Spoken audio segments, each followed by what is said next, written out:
kicks in. Yeah.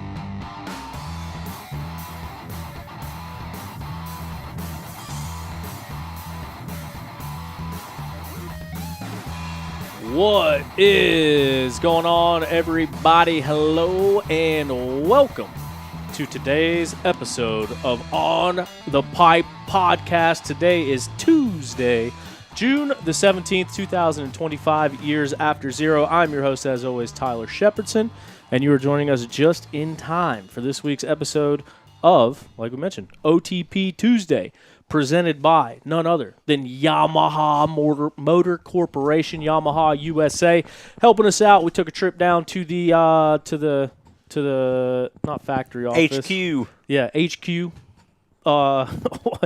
corporate office this past week. Picked up a couple TTR 110s to go with the YZ250FX. Both can be seen around Snowshoe Mountain this week. That is right. It is the most wonderful time of the year. Everyone's favorite week of the season. It is officially Snowshoe GNCC weekend. We're heading up the mountain on Thursday to go up there, play golf for the ISD fundraiser on Friday, and then racing all weekend long. Howard's Hole should be free as a bird, and we're going to be up there to witness all of it, enjoy the action, maybe, just maybe, keep Stu Baylor from getting punched in the face for the second year in a row. Fight broke out in the village last year, but it all came back together, all made it work. Joining me tonight are our good buddies, Big Tom and Big Rig Craig. And then at 8 o'clock Eastern Time, the newly crowned U.S. Sprint Enduro overall champion Liam Draper will be joining us at 8 p.m. And then shortly after that, probably around 8:30 or so, AMA Off-Road Racing Manager Logan Densmore will be joining us as well. So we'll talk to Logan about his role with the AMA, what he's been doing this year, handing out number one plates, and everything in between. So a couple cool guests we got coming on. Like I said, we've had Liam on before. We had him this offseason. We made the video, caught up with him down at the Ranch Russell, North Carolina. So we'll talk with Liam, see how this year has been going, and then we'll talk some rules, we'll talk storylines, we'll talk all sorts of stuff with AMA Off-Road Racing Manager Logan Densmore. But joining me tonight, as always, is, like I mentioned, Big Rig Craig and Big Tom. I feel like I got to put big something in my name. I feel left out over here. I'm just the little guy on the totem pole, I guess. Big Ship. Big T-Shep Nasty in the streets. There we go. Something like that. We'll make it work. How y'all doing? What's going on? So good. Have such a great time. I'm pumped. I'm ready. I'm ready to go up the mountain. Dude. Thursday night, brother. This week Most wonderful time of the year. is the slowest week of the year. It is insane. Drags on. Either one of you guys playing golf on the weekend? Yeah. You are? Who Yeah. you playing with? Toth, Banjo, and Eric Geese. I am not. We're heading up first thing Friday morning, but I think next year I'm just going to have to leave Thursday. Take Thursday off. Get up there Thursday morning. Oh, yeah. Nah. Yeah. Ready I think for I'm leaving work at noon. Me and Deuce headed up about 2. Oh, yeah. No, I think long weekend in the mountains next year is in my deck of cards. Needed. I love going up there this time of the year because it is hot and humid down here. We're going to get up there and it's going to be, I think it is going to be warm this weekend, but hopefully low humidity and that good mountain breeze. I think so. I was looking at it, and it's rain all week. I've heard there's been some flooding up there, but it looks like nothing but sunshine Friday, Saturday, Sunday. But once stuff hits the mountains, you never know where it can go. Hopefully it'll hold off, and we won't get rained out at all this weekend. But also, I looked, and to your point, I think it's like mid-50s for the low, and then only high 70s for the high. So I still think we'll be dialed in and good to go. I don't think it's going to be too hot. I saw low 80s. I thought I saw like 78, 79. I don't know. I'm not Either a way, weatherman. It's better than here. Yeah, my car said 99 degrees today, and it ain't going to be that hot up there. I'm bringing some pit bikes. You think they're going to tackle me off of them or what? No, Probably pit bikes are free this year. XL 175, Or, XL 185. free Howard Toll, free pit bikes. Keep the 600 at the house this year. Yeah.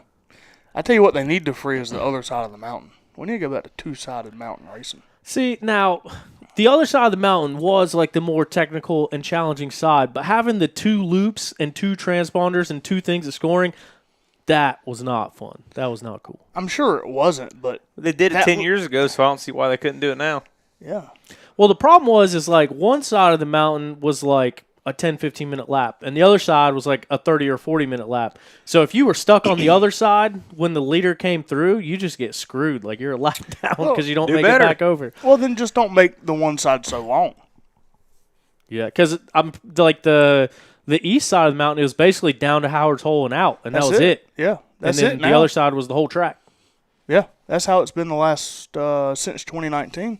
Yeah. But we used to run all the way over, and I only did it once, but like all the way over to Silver Creek, and then like when you're coming up, if you look over, there's an airport over there, and we used to have a. There used to be a gnarly hill right behind Silver Creek. Oh, it's nasty. It was sick. Yeah. Speaking I mean, I sucked at it, but it was still cool to do because it was, that's what made it gnarly. Like honestly, the west side of the mountains, I mean, it's tough, but it's really not that bad. yeah. Speaking of the airport, have you guys been up there when the military jets buzzed the mountain before? Mm-mm. You haven't been up there when that happened? That'd be sick. It usually happens. I'm hoping getting up there Thursday we'll have more of an opportunity to see it, but almost every year, there's been a couple years where we didn't see it, but I don't know what the closest base is. I don't know where they're flying from, but up there, there's been several times where like jets, like fighter jets, like F-16s. I'm not a plane nerd. I don't know what they are, but they come buzzing like just over the tree line because you're already up in the mountains. Mm-hmm. And, dude, it's one of those things where you never see them until you hear them. And you Yeah. look up like, what in the world is going on? And, like, dude, they're breaking the sound barrier like just over the tree. It's one of the coolest things I've ever seen. Yeah, it's gnarly. And it tends to happen like at random times. But every year, that's now what that I'm you looking mention forward that, I do think I have seen them up there, just not that close to the mountain, to. Yeah. like out in the distance. One time we were like standing out, basically like the pro pits, like overlooking that whole mountain, and they came by like bank turns right in front, and it's like doom, doom. That's Dude, sick. it's the craziest thing ever. That's what I'm hoping for. I got damn goosebumps thinking about it. I love America. I tell you what. Hell, love that shit. they may all be heading over to Iran and Israel. Yeah. Easy, brothers. Ain't that type of show. There is stuff popping off in the world. I get all my news from like Instagram and stuff, seeing reels pop up. Yeah. And I see new shit every day. I'm like, I ain't got a fucking clue what's going on. That's all mine's been today. Is Yeah. yeah. So Anyway, I saw a thing. It was like, you are here. It was like World War II. You shared was it, yeah. Two War, World War Tokyo Drift, World and War. Going off fast. It was hilarious. But anyway, we got to get through. We got some people piling on here. We got to get straight into the results because, like I mentioned, a little bit of a late start time, and then we got Liam coming on at 8, and then Logan Densmore will be coming on shortly after that. Let me verify. Yeah. All right. So we're going to dig up some results courtesy of Dimmer's Precision Grading, who has one brand new follower as of yesterday. oh yeah, Big Tom following along. I did.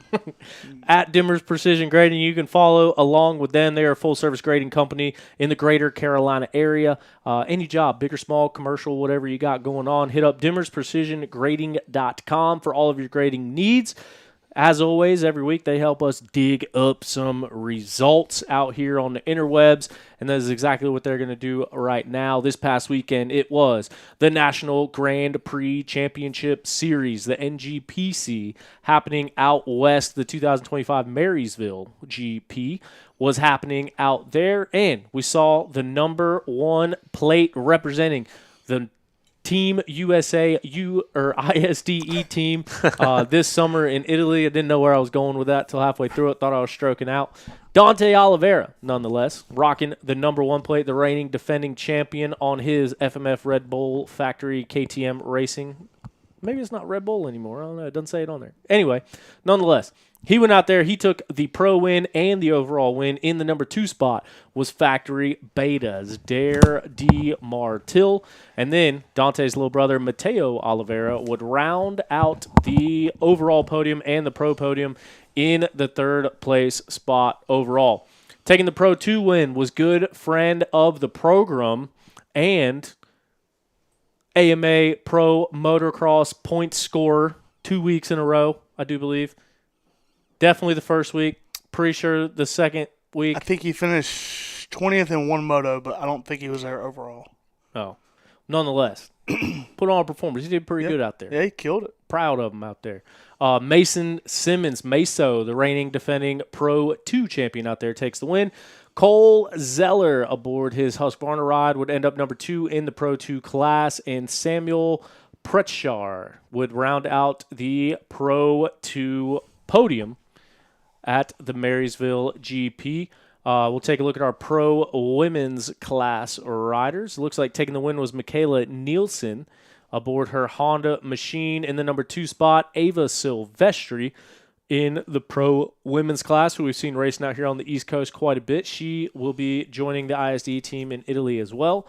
And on a Yamaha, revving her heart, Ty Woolslayer rounds out the pro women's podium on the weekend at the NGPC race that happened out west. Our next one that we're going to go to is the AMA US Hard Enduro. That is not right. It should be locked and loaded. Go to see what the next tab is. See what this one is. That's Locked it. and loaded. There we go. Keystone 2. So When you said locked and loaded, I thought you meant already pulled up on the thing. I didn't know Oh. that was the name of the race. That's sick. yeah, both. I thought the other one was the prologue, but I guess it wasn't. That was the Keystone. Looked like Tough Like Roar. Smooth like Keystone. Is Keystone this probably wasn't very smooth. this is the one at the ski slope?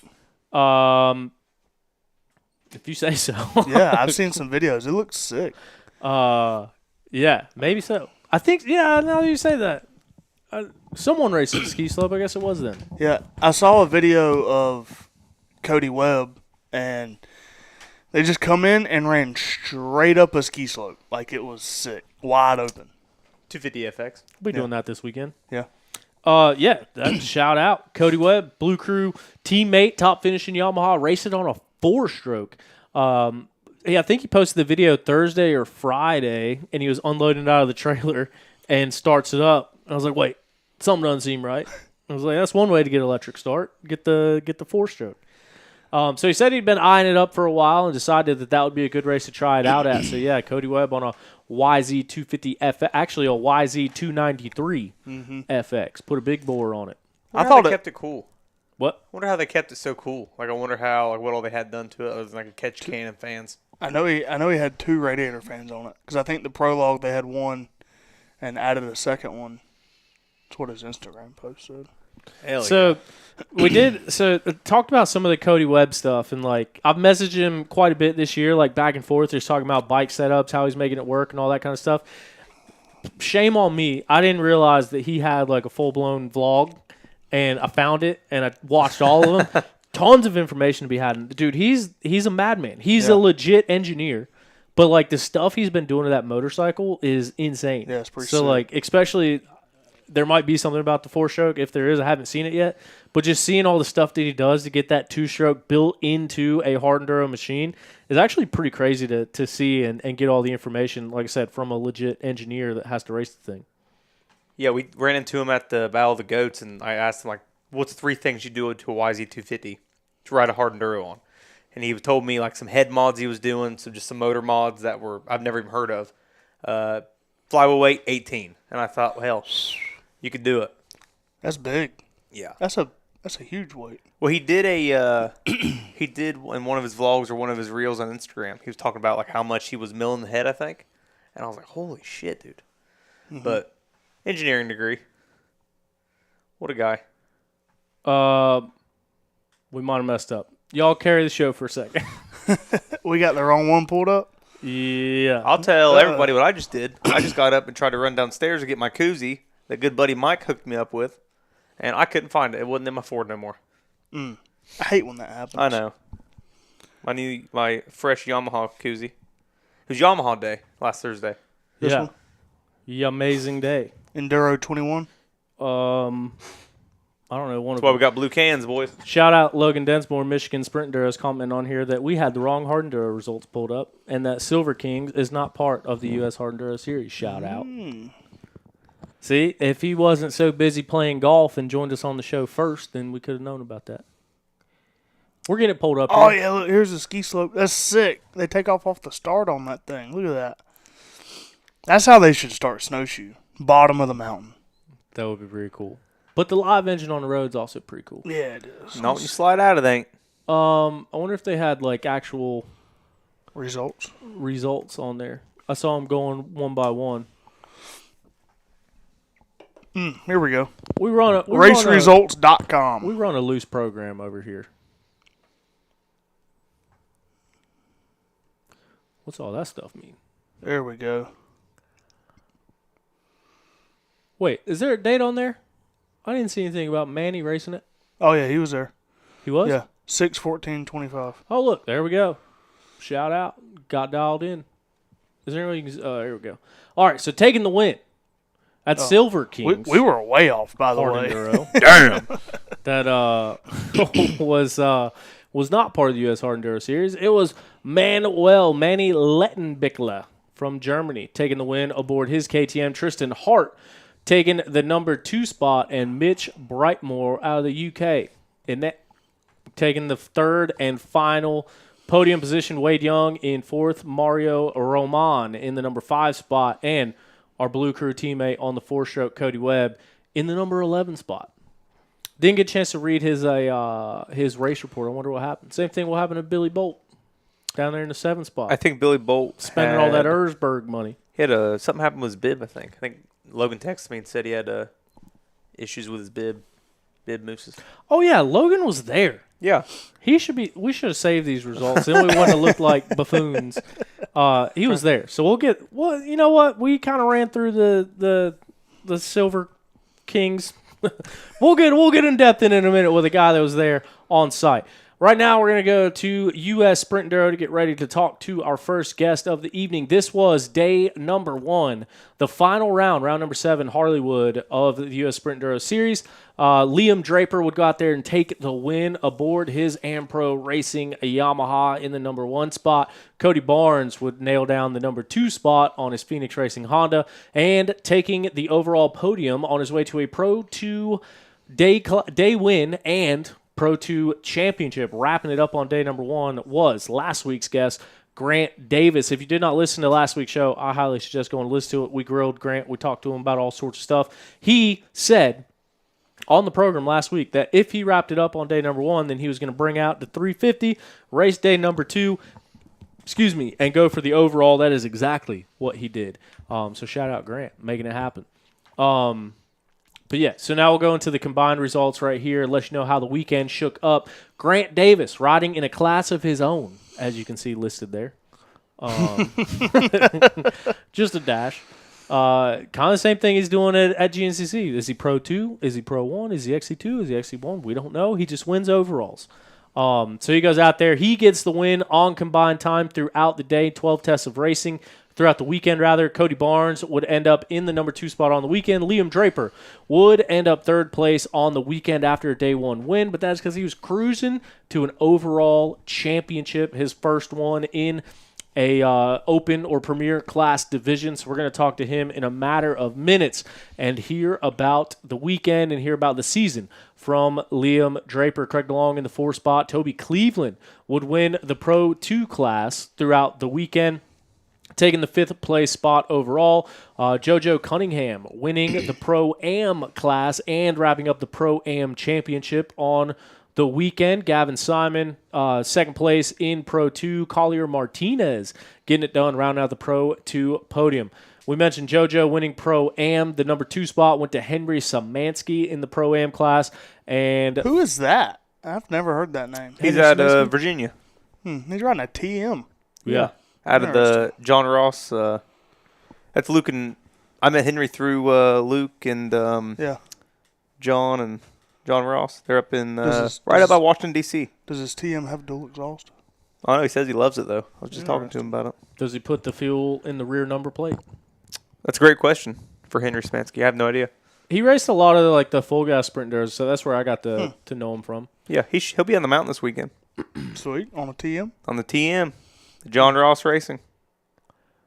But now, taking a look at our pro women's class on the weekend, Corey Steed getting it done, winning the weekend, also becoming the Sprint Enduro champion on the weekend.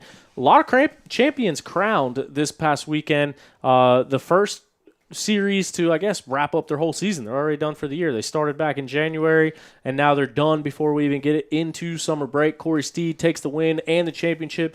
Danielle McDonald, who seems to be unable to stay off of podiums everywhere she goes here lately, on that Yamaha, gets the number 2 spot on the weekend, and Ellie Winland took it to Thirdland on the weekend to get the final podium spot in the women's pro class. So, bunch of champions crowned, including RM, Red Bear, Kawasaki Racing's Olin Daniels, OD, went out there. He got the 250A class championship and the top amateur championship on the year. So shout out OD, getting it done aboard his Cowie, Collier Martinez, as we mentioned on that Pro 2 podium. A lot of racing, a lot of stuff going on, a lot of action out in Bristol, Virginia, right next to Bristol, Tennessee, for the Harleywood Sprint Enduro. So now we're going to get our first guest of the evening all teed up on here, Liam Draper. We'll give him a call, see what he's up to. Is it FaceTime? Want to let you guys know also, this is our program, OTP, is brought to you also in part by none other than Zach Tussle at Raymond James Financial. Zach is a racer and a financial advisor that helps his clients win when it comes to retirement and financial planning. He's backed by Raymond James, works with Raymond James. Solid way to invest your money, invest for the future over there. So hit up TussleInvestments.com or find him on the socials. Let him know that you listen to OTP, get a free consultation, find out exactly what he can do for you. Okay, so we're on the right thing. All right. TussleInvestments.com, or like I said, find him on the socials. You can hit him up that way as well. But now, joining us on tonight's program is the 2025 U.S. Sprint Enduro overall champion and pro Yamaha's Liam Draper. What's up, dude? How's it going? Good, man. How are you guys? Not bad. Can you hear us all right? Yeah, I can hear you good. Sweet. If you don't mind, if you can turn your phone sideways, we can get your full screen on here, see what's going on. Your hair looks good. You gotta unlock the screen. Got a screen lock on. First time. We're working on it. There you go. Check him out. So handsome. Hey, we're not too experienced with it either. We've had you on the show before, but it's always been audio calls. So now we upped the program. We got you on video. We can show off non-sponsors on jerseys behind us. I was wondering everything. how long that was gonna stay up. Yeah. Probably not ideal. It's okay. Nobody watches this show. Memorabilia, Right. man. Don't worry about it. So, dude, as we mentioned, this year got crowned U.S. Sprint Enduro champion, dude. And the first thing I kind of want to start out with and get into it was back in February where we saw you make the post. You'd been trying to win these things. You had gotten second place so many times, and you got the win in February. So earlier this season, you got your first overall Sprint Enduro win, and that leads into a championship. So, I mean, what's the year been like for you from the Sprint Enduro side of things, and what's it mean to get this old championship wrapped up?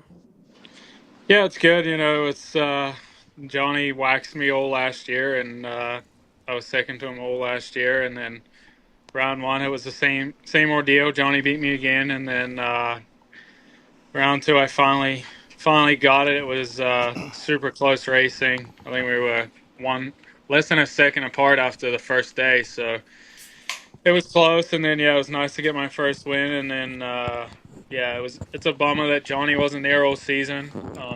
But yeah, I guess you got to be there to win it. So it was I won another one, and then it's super cool to win my first 450 championship. Really. Yeah, and so part of that whole thing too, and I want to talk to you about the first championship like you mentioned, but All right, sorry, just double checking thing. Wait, yeah, all right, sorry. Chasing squirrels over here. You mentioned Johnny, bringing him up. He obviously has missed quite a few rounds and missed some GNCCs as well. From what I hear, he'll be racing this weekend at Snowshoe. But I guess going into this championship season and now being crowned the champion, like there was those 2 races. Like he won round 1 and 2, you won 3 and 4. So you got to, I guess, looking back on the season, like does it give you some confidence? And I guess, like, are you proud to or happy that like it wasn't just because he wasn't there? Like you beat him straight up on the season too, at rounds that he was there. I guess does that play into it at all when you're looking back at the championship season? Yeah, definitely. I have the speed to do it, and I proved that I've beaten him. So it was just a matter of piecing 2 strong days together and having no mistakes. There were some tests that we were down to the thousandths of a second, me and Johnny. So to be that close, it makes you definitely on point, and you have to be your best every weekend to battle that guy. Has anybody ever tied a test? Me and Johnny came down to the last 2 numbers somehow. We're like 2 apart. Wow. Dude, that's So, unreal, honestly. Hundredths of a second apart. Yeah. I did Yeah, it's the guy who does the scoring at US Sprint sent me a screenshot the Monday after that race I won. And it was like there was only 2 numbers that were different. That's ridiculous. That's nuts. It's crazy. Like, it's just after, that test is like 7 minutes long, you can be that close. Yeah. Yeah. Are the times over at ISD, do they get that close as well? I don't know. I'm not sure. I think their tests are a little longer, so maybe more separated, but yeah, it's pretty wild how close you can get. How much different is the approach to a sprint enduro? Like, obviously, you're a Pro 2 National Enduro champion. You're an XC2 GNCC national champion.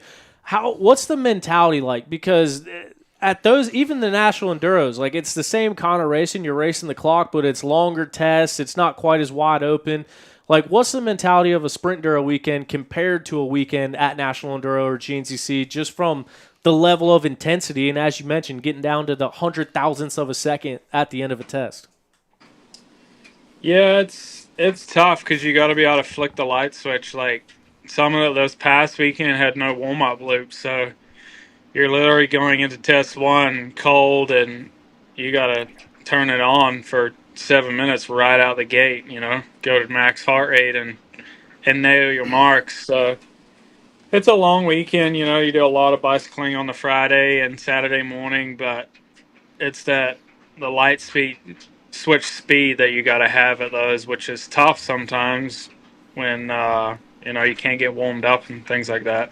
Yeah, and that's just what I wanted to ask you as a follow-up. Like me, obviously, I didn't get a chance to race many sprint enduros because I was the announcer at Full Gas.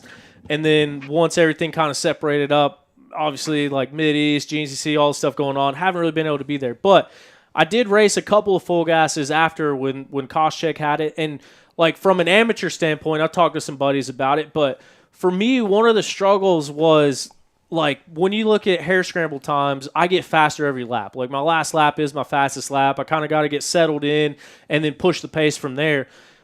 The hardest part for me for sprint enduros was going from riding everything you got to sitting around for 30 or 40 minutes and then getting straight up off the tailgate of the truck to head back out to go full speed. So, I mean, what's that like for you guys at the pro level, like fastest ones on the track, to be able to go from sitting around to all of a sudden, hey, now I got to go as fast as I possibly can on this dirt bike?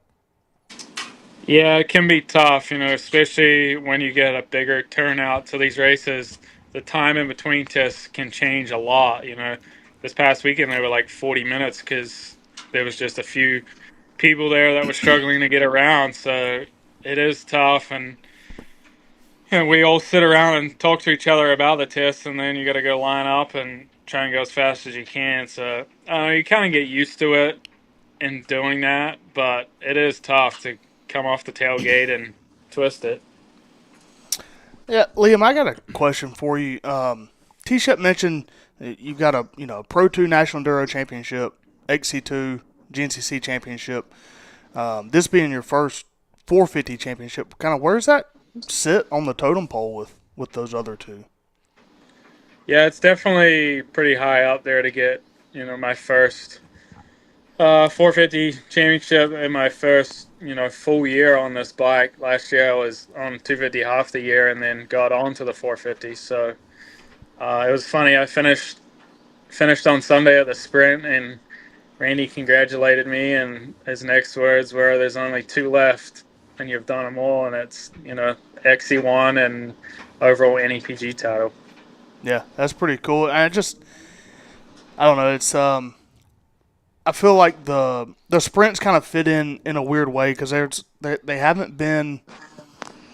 There has been an established series in America for recent years. I mean, when did Full Gas start?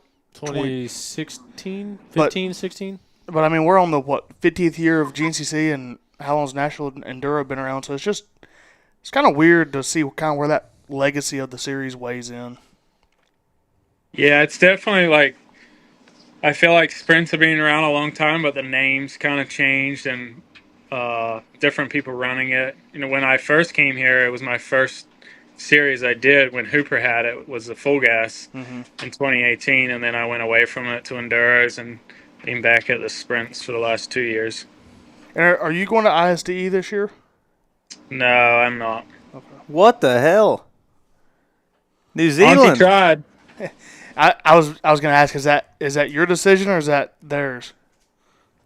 I don't have an American passport, and New Zealand's not sending a team. Damn. Got you. Dang, Yeah. New Zealand's not. I thought Rachel was racing. They're sending a women's team, but What the they're hell? not sending a. Hey, Brother, I see a good opportunity. It's 2025. I mean, you can sign Right. up whatever you want. I seen Caleb Wood with a damn ponytail for some photos. You could pull it off, brother. Right? Moose just made some purple gear. There we go. Dang, that's crazy. I didn't realize that they were sending a women's team, but not sending a men's. You think They're sending a trophy team, but it's more of a club team. Oh, So they're not sending the heavy hitters, is what you're trying to say. Right. Pretty direct. Yeah. yeah. Sending second it's- string. It's not to the level of needing a U.S. Sprint Enduro overall champion on it. Yeah. Man, Have you ever done it before? I have not. I'd like Really? to do it someday. Son of a bitch. does Wild, actually. does New Zealand own any other islands that are countries? Like here, we got the Puerto Rico situation. We can finagle some things and get it to it. What do we got to do to get you representing some obscure country? Puerto No, Rico. we're too far away. There ain't nothing down there. Oh, so first of all, I didn't realize, one, how big New Zealand was, and two, how far away from Australia it is. Yeah, it's a long way. Last year Really? at Vegas to Reno, like hanging out with Rachel Archer and Big Kev, her dad, he was explaining, he's like, oh, yeah, everyone thinks it's like a little small island just off the coast of Australia. I was like, it's not?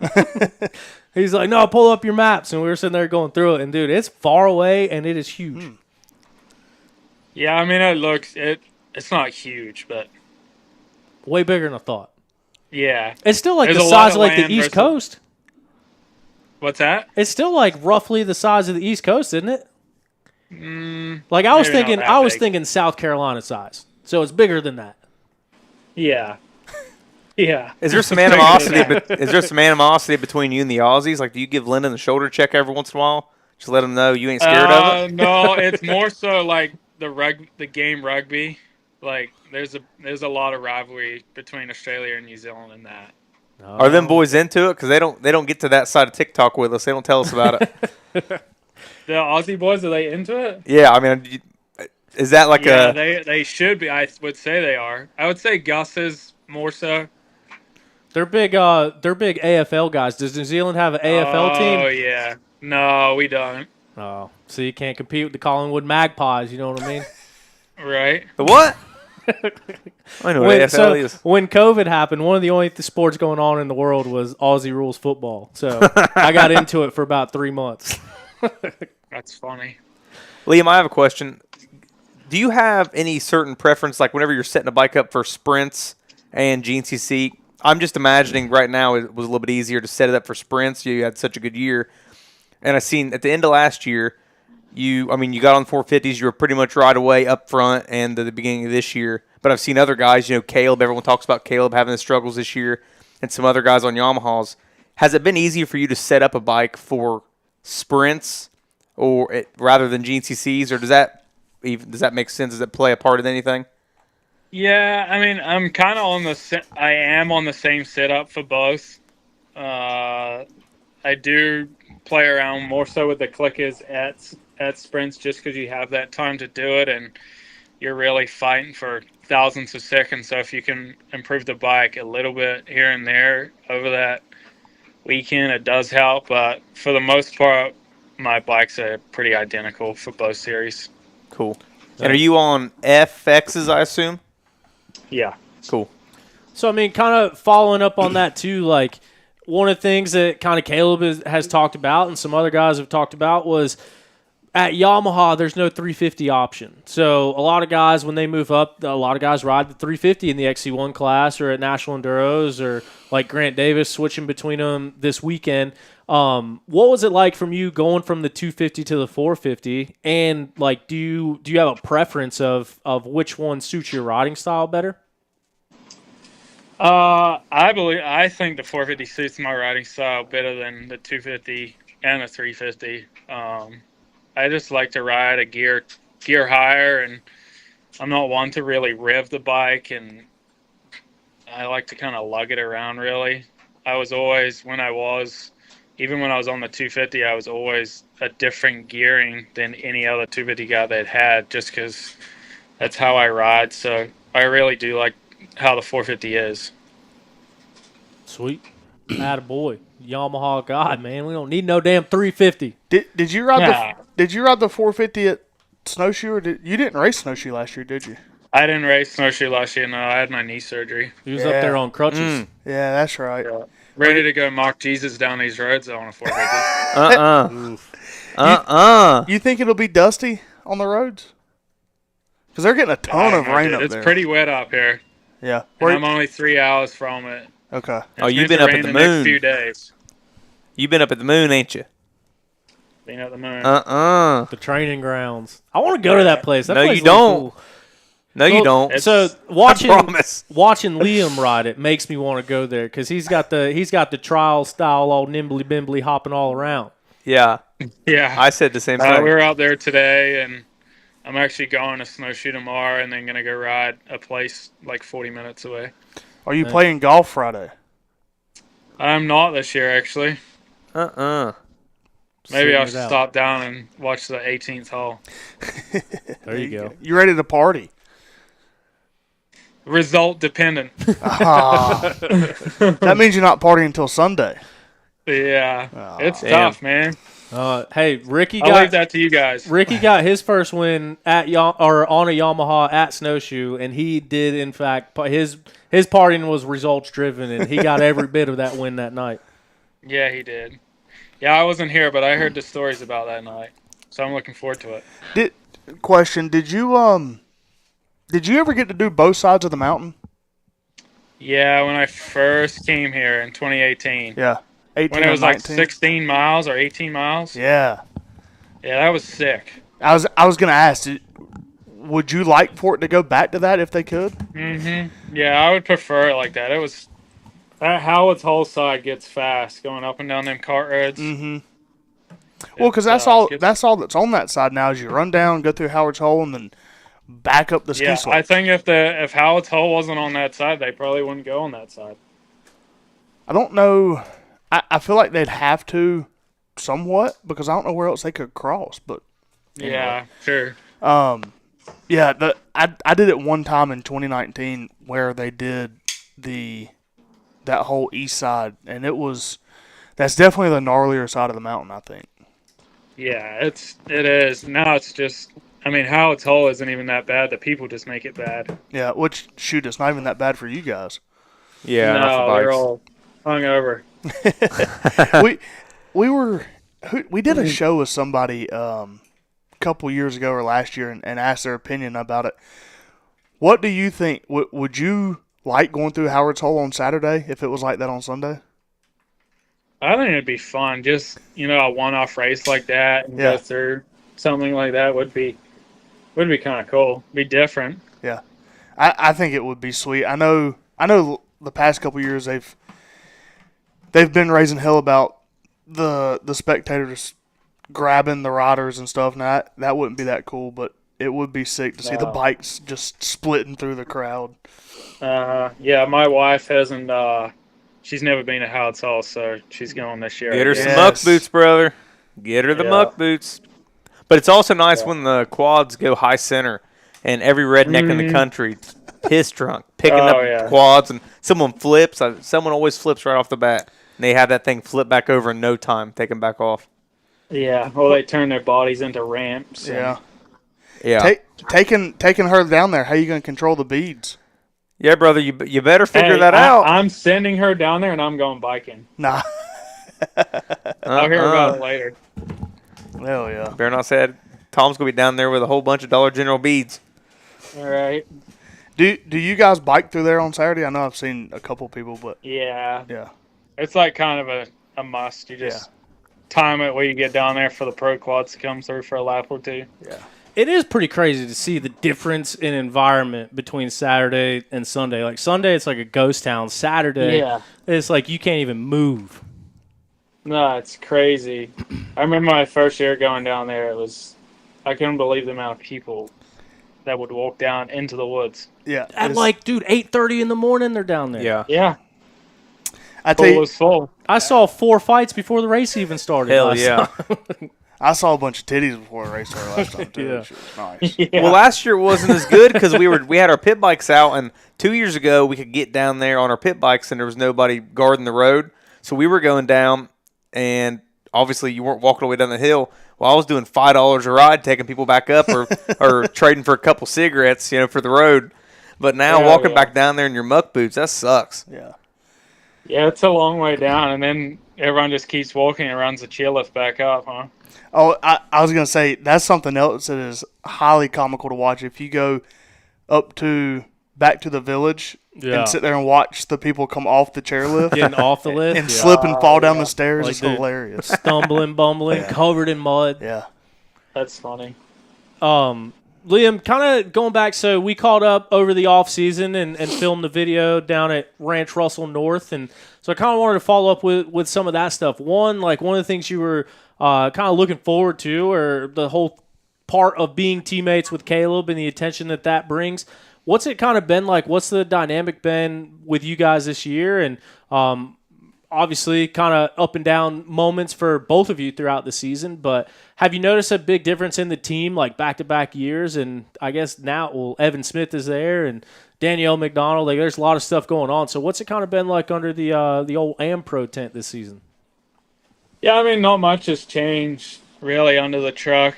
We got it's kind of the same environment. Got a good group of guys, mechanics, and Corey running the team under there now. And yeah, I spent the winter down there in Florida at Caleb's, and it was good. I enjoyed it.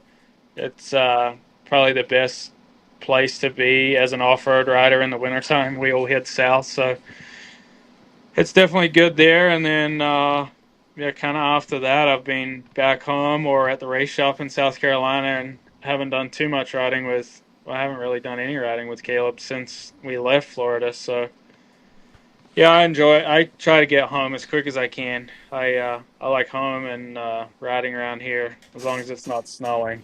But no, the team environment's good with Danielle coming over and Evan doing the enduros for us has been good. Yeah. Danielle's been running real good too, getting a lot of podiums. But I guess the follow-up part about that as well is, like, last year, once you came back from that knee injury and got in the XC1 class, you were on the podium every single round. This year, as I mentioned, it's been kind of some back and forth. What's it been like for you this season? And I mean, your first full season on the front row. What's it been like, kind of adapting and getting back into the swing of things this year for you in your, I guess, official rookie year? Yeah, it's been good. You know, these mud races have been tough for us. It's definitely sucks starting the year off with a DNF, and then Just putting myself in some bad situations with bad starts, but yeah, it's been good. It's a lot to learn. These XC1 guys have been in there a long time and know how it works, but then you got a young kid that's just waxing everybody. So it's tough, but no, I'm learning and enjoying it. It's been good. So, I mean, still 3 XC1 podiums on the year. Still been a lot of success this year for you so far, like a couple second-place finishes in the XC1 class. What, I guess, from your expectations, I know last year came out swinging, man. You're talking the town on the podium every round. What was your expectations for your full rookie year, and where do you sit with yourself on that? I know you mentioned the bad race to start the season out, but been running good races ever since then. So what's your I guess overall thoughts on the season so far? Yeah, I mean, after 4 XE1 podiums in my first 4 races, I kind of set my bar high and had high expectations. So to be sitting, I think I'm 5th or 6th in XC in overall, and it's tough to think of it that way. But then again, it's my first full year, so I am still kind of figuring the XC1 thing out in the 450, but I had higher expectations. I thought I'd be a little higher up, but that's racing, and you learn and figure it out, I guess. Well, let's get that big first win at Snowshoe and just Party. throw Throwing the place down down. Sunday. Yeah. Throw down. Hey, so whenever we were at the Yamaha headquarters, we've seen the Wall of Fame. Oh, with yeah. everybody. Whenever you won your first championship, I'm assuming that was Pro 2 National Enduro. Is that what it was? Yeah. Did you get the stinking the plaque with your face kind of crudely on it? Yeah, so I got, Sick. when I did the Pro 2 NEPG and the XE2 title, I got one of those in 23. Those things are actually heavy, so when I went to the Yamaha Night of Champions, you go up on stage and they hand this to you, and it's like they hand it to you like it's a certificate or something with one hand. I about dropped it. Yeah, it's heavy. We went over But yeah. and took a photo of James Stewart's and cropped it out and put it over Stu's, like on Snapchat, Oh, yeah. sent it to Stu. Who the hell is that? He said. That's funny. I Yeah. love it. Yeah, so I think I get another one now with the sprint title to go down there. Hell Sweet. yeah. Heck yeah. Yeah. And we So- did ask them. They make a new one every time. So they don't just add on to that one. They got to make a new one to put it up on the wall with champions out there. Yeah. Yeah. That's down in Yeah, Georgia. the Yamaha definitely do it Yeah, cool. Atlanta. I don't know if they do a Night of Champions again, but in 23 we went to that Barber Motorsport Museum. Yeah. Hmm. And it was super cool. I've seen videos of that place. It looks pretty sweet. Yeah. Yeah, if you get the opportunity to go there, like Talladega GNCC, I think it was only like 45 minutes. Yeah. It was on the A few way. people I know went to it, and it's worth the trip. Yeah. They have some vintage racing too. We try to go to it, but this year it's on Designations Weekend and Mud Daubers Weekend And I was actually just Compton talking to Wedding Stu about Weekend. that. and Compton Wedding do Weekend. what? I was actually just talking to Stu about that. I want to kind of race an Enduro this year. That'd be a good one. Well, so I was going to ask too, like, obviously a lot of guys, I mean, obviously most people are contracted for GNCC and then get the choice of a second series between Sprint Enduro and National Enduro. You've now spent time doing both, and you mentioned there's 2 more championships eluding you: XC1 GNCC and Pro 1 National Enduro. What's your thoughts on that going forward? Like, can you see yourself going back to the National Enduros, or do you think the Sprint Enduro is more suited to your riding?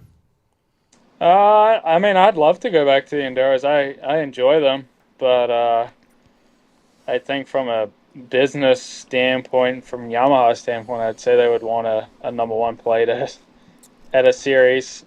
But yeah, maybe I could do 3 series next year. Who knows? There you go. Let it rip. Busy Right. fella. Talk about a business decision. You start winning at all 3, be living high on the hog out there. Yeah, no, I like the Enduros. They were fun when I did them, and yeah, I was like I said, I'd like to try and do one this year. It's kind of weird. now thinking that I'm done with sprints for the year, and I got 5 GNCCs left. It's not a lot. And it's June. Yeah, it's crazy. It's gone by fast. What the year you did Enduros, which one was your favorite one? Georgia. Really? Okay. So Do you like that one? I've always Not this liked year. Georgia. It's even when it rains is when it's better. So if you could get to one this year, is there one that you're targeting or one that works for the schedule the best? Probably the Indiana one. Yeah, it fits right into the schedule to go to Des Nations. Yeah. He's You're on the on right. He's on the right thinking path. Yeah. Got to make the trip worth it. Have you been to a Des Nations? I have not. Oh man, Son of a bitch. Does New Zealand have a Des Nations team? I would say so, yeah. screw the National Enduro. Just go to Des Yeah, Nations. because isn't there a qualifying race on the Saturday? Yeah, they run. Friday night's rowdy too. Well, Thursday night's every night's rowdy. They run. Sounds like it'll be there Monday. They run. They run practices Wednesday. Or I'm sorry, Wednesday. Easy for you to say. Saturday morning, and then they do the MXGP, the MX2, and then the MX3 qualifying races on Saturday. And then first thing Sunday morning is the B main. So I think there's like one team. Like if you win the B main, you go to run the Yeah, you make it to the three motos in the afternoon. Yes, so Yeah, sick. no, I'd like to go. Yeah, go for the weekend. It's worth it. I was bummed to miss High Point this past weekend. Normally we always take a camper down there and hang out and drink some sodas. Yeah, that looks like a rowdy. I want to go to up there. It looks rowdy. Yeah, I'm kind of glad it wasn't for that second 450 moto standing in the rain, but Did you see the fist fights? yeah. You think Yeah, that's some GNCC should end West races Virginia early for rain? peoples. Do what? What's that? What'd you say about fistfights? I said that's some West Virginia people for you. Oh, yeah. They're in Pennsylvania. I've seen a couple down in Howard's Hole. Yeah. We'll see something this weekend too. Have you, T-Ship kind of got on it, but have you ever been at a GNCC that stops early for lightning? I don't think I've been to a GNCC that got stopped. No. I remember Florida. A couple of them got cut short this year, but Florida 20. No, they were meant to be cut short, but realistically they weren't. Yeah, they ended up what? Because which one I was think it? that was Talladega muddy? was like an hour, wasn't it? No. Yeah, but the time. There was a mud one recently. Last year, the But- one that Jonathan got like second at, wasn't it? It got cut Yeah, short. not like 2 rounds ago. No. They said they were cutting one short, but it ended up being like Yeah, 2:45 well, anyway. I think that's Yeah, what how. round was that? I think that's how Talladega was too. Was it? It wasn't Hoosier, was it? They all blend No. together now. It wasn't Tennessee. Was it Mason Dixon? No. Maybe it I was don't know. Mason Dixon. I don't know. I don't think so. Uh, Man, I can't remember. They all pieced together. Yeah. But I remember Florida where I'm at. 2017, lightning bolts in the field as soon as you took off. Like lightning bolts, raining real bad. Lightning bolts everywhere. And I was looking around, and I was like, this is fucked. This is Facts. not good. This made me Yeah. nervous. What is it? I think it's an 8-mile radius of pro motocross. yeah, that's what they said. It's probably tough for GNCC. Like, go the furthest point, then go 8 miles from it. Yeah, I give it a True. mile. I'll give it a mile Go to the furthest from where point I was at. It scared the crap out of me. and give it 8 miles. Power It's back line at the was parking meant to lot. be short, Yeah, Yeah. you're right. Yep. but it actually went the full length. I think Talladega was like that too. It was supposed to be short, and Stu's time was like 2:40 or something. Yeah. And then Florida was short, and it wasn't supposed to be short. Yeah. Who What's knows? what's that beside your shoulder? Is that a number 1 plate over there? What is that? That's a picture, yeah. Yeah. Oh, I just saw the Hell green yeah. and the one. Cut that out. Mail it to Look me at so I can put that. it on my wall. Woo! There you go. Them Yammer Halls. When are you guys going to the mountain? I think we're all going Thursday. I'm going Friday morning. Tom's going Friday morning. Some of us got to work. Yeah, I'll be there Thursday No night. golf? Craig's golfing. I'm golfing. Yeah. So this, I think I might have got the cheat sheet.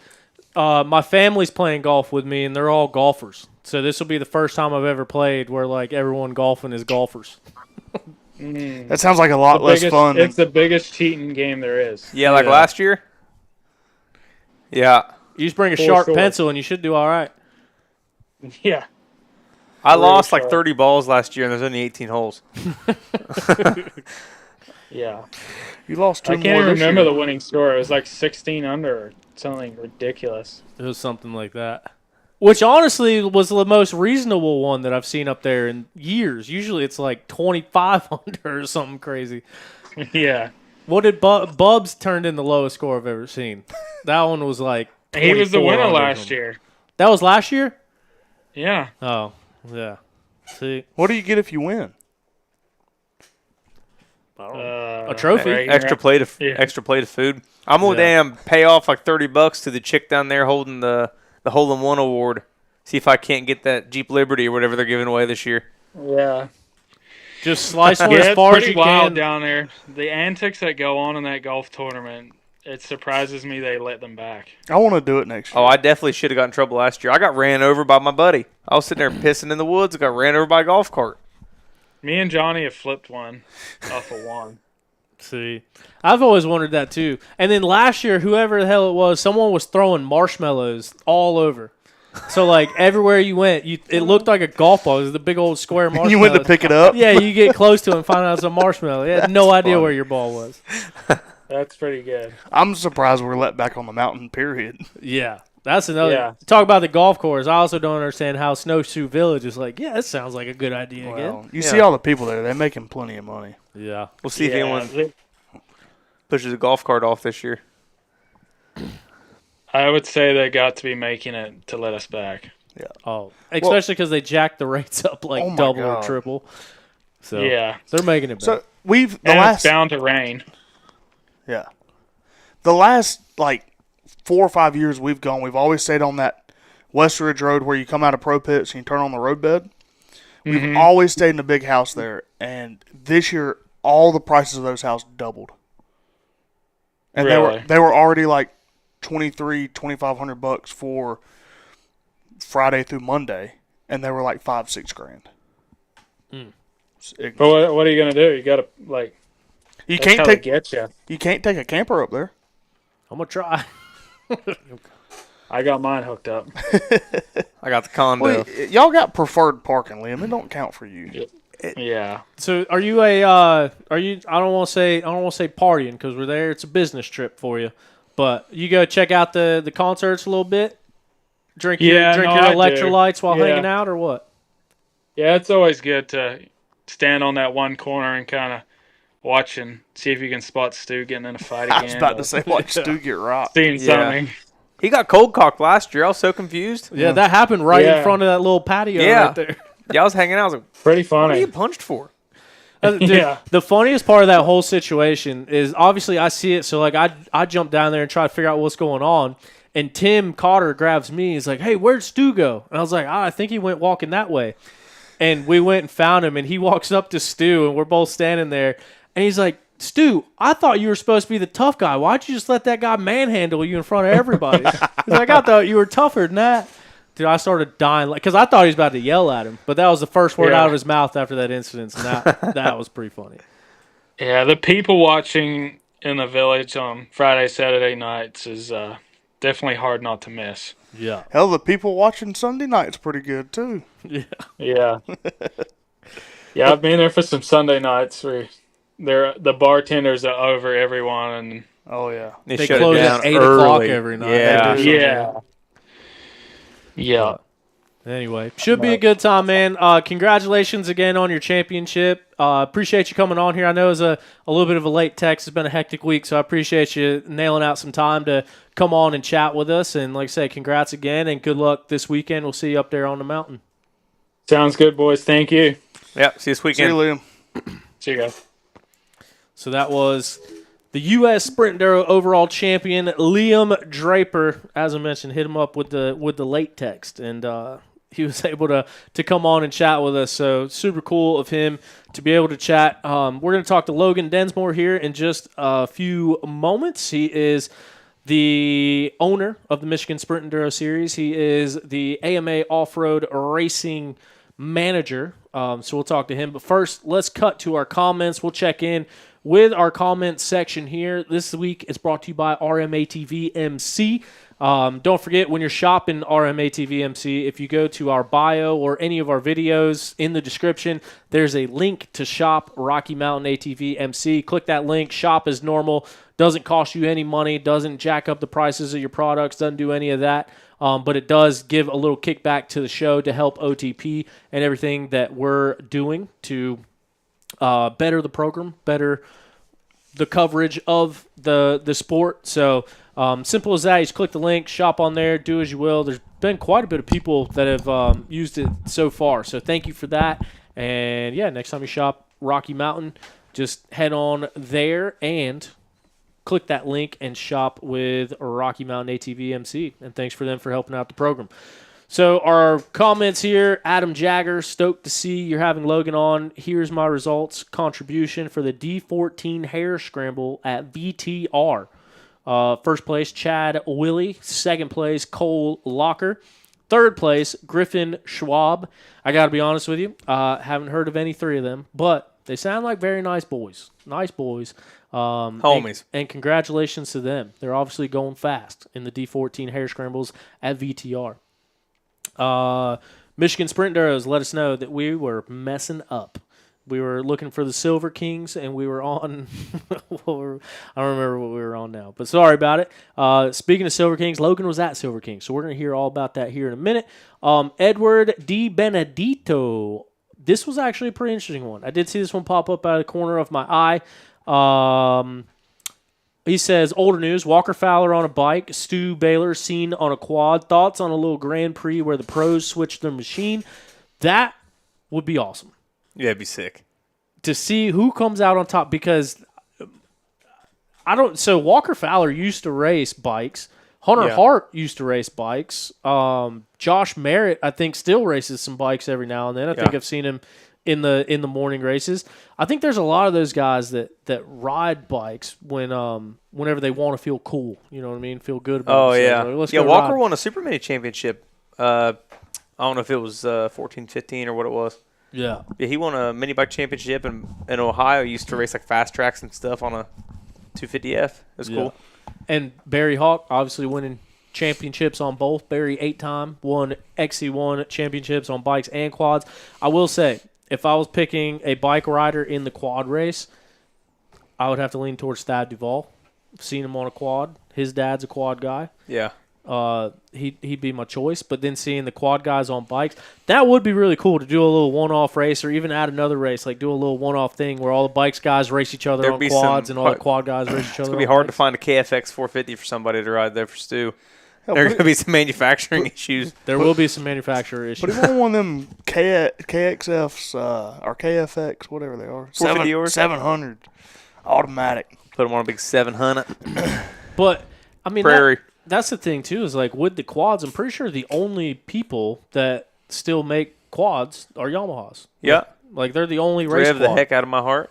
Yeah. Say it. Revs the heck out of my heart.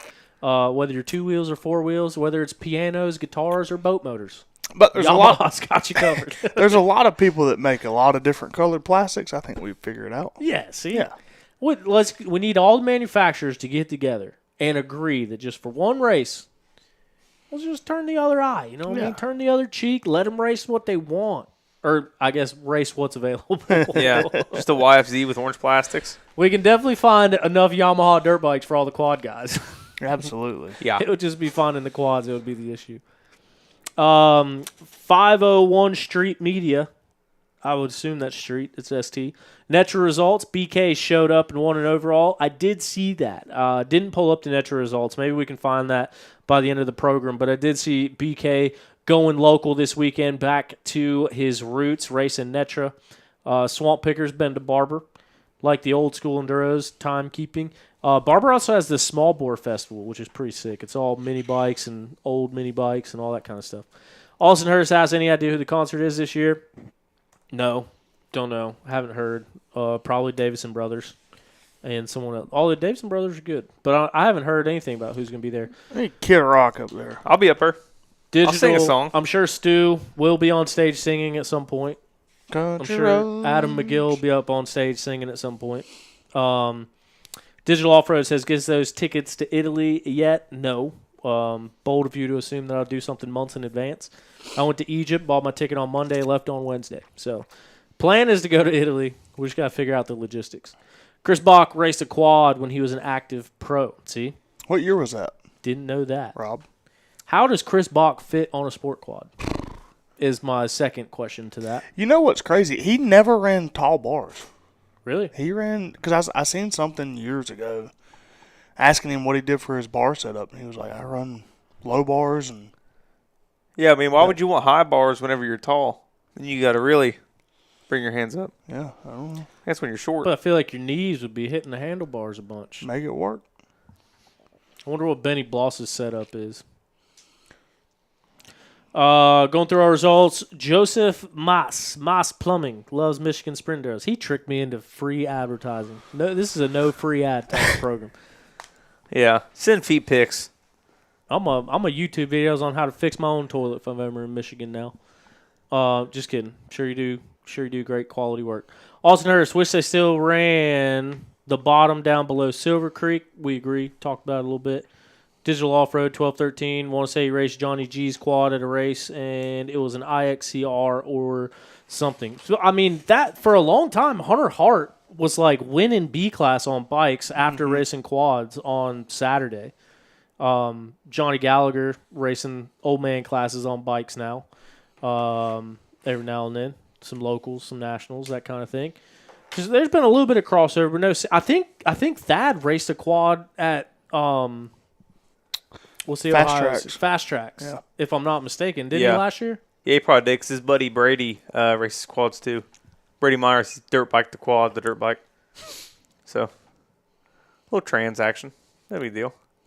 Joseph Moss. He listens while he is on site working at Moss Plumbing. So I guess it's all right. Just when you're in the client's house, turn it up a little bit. We'll get our advertising dollars back. Dude, I lost an No, I'm Open just B kidding. championship to a dude who was racing 4x4 quads. Like, I think he won the championship that year. His name was Burke Marsigil or something like that. And I got second at Coker. It's because he knew the track.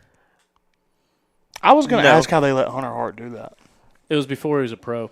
I got but still, as points classes, you can't do that. I think amateurs can. They might have changed it now, but I know pros you for sure can't. But because if that was the case, dude, if I was a pro rider, I would sign up for Sportsman quads just to go out there and take a lap. lay eyes on it. You know what I mean? Get conditions. Same thing. Like I don't get, and I don't know if we talked about this on the show or not, but I've talked about it with a lot of people. That is the leading reason why, or one of the big reasons why I think any team on Pro Road needs to have a women's racer. Like, I don't understand why some of them don't, because that is live, up-to-date track conditions. You can see how the track is breaking down. You can see how much traction you have. You can test out tires. You can test out fuel consumption. Like, I don't see why every single rider on the Pro Row isn't running a women's pro in the morning, one, to support women's off-road riding, and two, to get some up-to-date track information. It just seems like Which ones don't? Seems like it's because same thing like being over at the RM Red Bear Racing Kawasaki pits. Like that's the first thing. Like Rachel comes back from the podium and it's immediately like everyone's around her like, hey, what'd you notice at the 2.2 or well, at this section? Were you going left? Were you going right? Like how was your tire working? Like it's a valuable asset to have someone that has that information. Or send a mechanic out in Sportsman. Something. I don't know. Yeah. I guess Beta and Gas would be the only ones. KTM does, Husky does, Yamaha does, Cowie does. Who else is there? I reckon that's it. ain't it? Phoenix didn't last year, but they do this year. True. Yeah. Yeah, Honda. see, they listened. What are the other teams? Gas? Yeah. Yeah. Didn't Rachel Gudish ride? No, she just had a beta. Yeah. Mm. Well, she And then was she on had a a beta Sher- team. and then she had a Sherco, and then she had a Few years ago. Rahu. Yeah. Shirtako, Raju Fro, All of that. all the pros. If you can get Logan Densmore dialed up on there, we'll get him on here. Not to bag, but how many women riders available that can provide a valuable feedback? I mean, that is part of it, but there is a good mix. Trying to think of like some of the women's riders that don't have, like Shelby Turner, I think would be good for a factory ride. She has the enduro engineering support.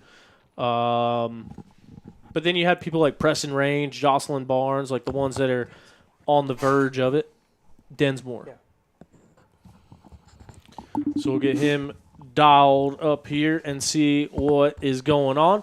But yeah, a lot of racing this past weekend, a lot of racing this coming weekend, and a lot of talking going on that we are set to do right now. So now, joining us, fresh off of the golf course, he is the AMA Off-Road Racing Manager. He is also a winner of the famed Jack Pine Enduro, getting it done, I think last year or the year before. Either way, he got it done. He made it happen.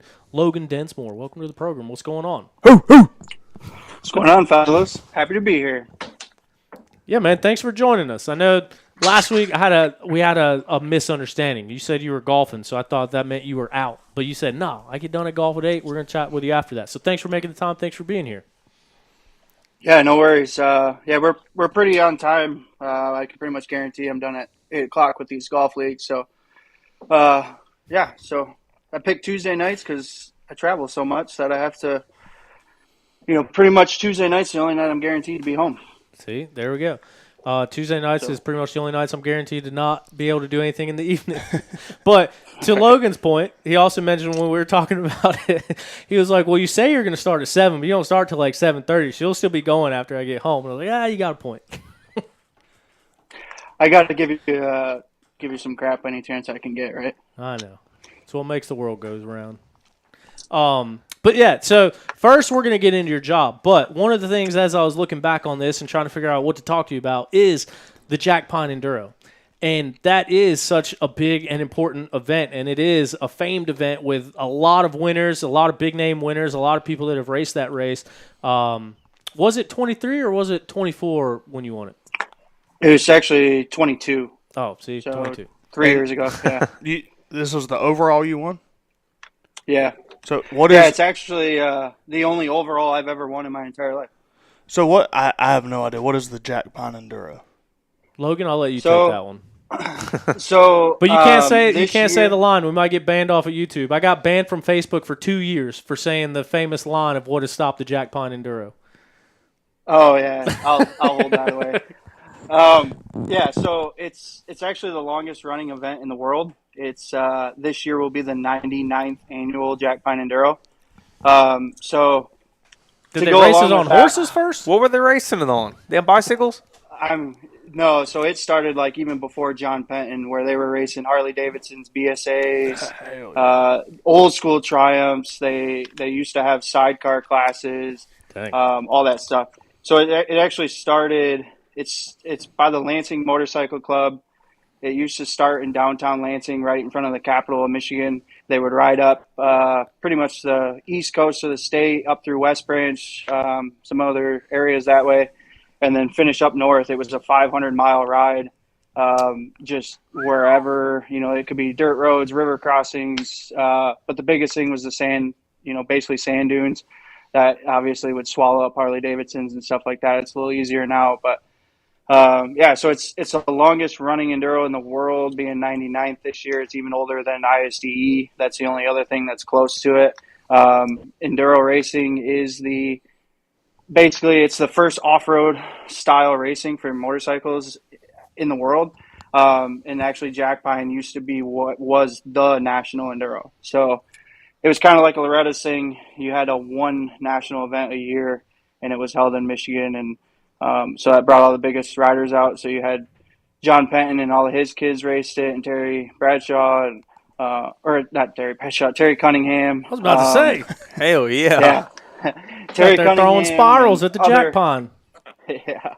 Other Hall of Famers like that, Mike Lafferty, Alan Rant, Caleb Russell, pretty much you name it. If they were somebody in enduro, they've won this event at some point. And it's pretty cool. They call it the Cowbell Classic because the winner way back when in the 30s or 40s or whatever, actually picked up a cowbell on the way through the race and carried it with him the rest of the way, and then he won, and it became the trophy. So they take that cowbell and they just stamp everybody's name on it, and it's a traveling trophy. But they're on like the 6th or 7th one now because we keep filling them because we've had almost 100 races. So it's pretty cool. You get to take the cowbell home for a year and put it on your manual, do whatever you want with it. Or like I did, I use it as a ball marker on my way home just to kind of jab at some guys and put it on Snapchat. So, and then the following year you get to pass it off to the next winner. So is it a race that, like any other enduro, that anybody can sign up for? Yeah. It's just part of the District 14 series. Typically, it's been a national several times.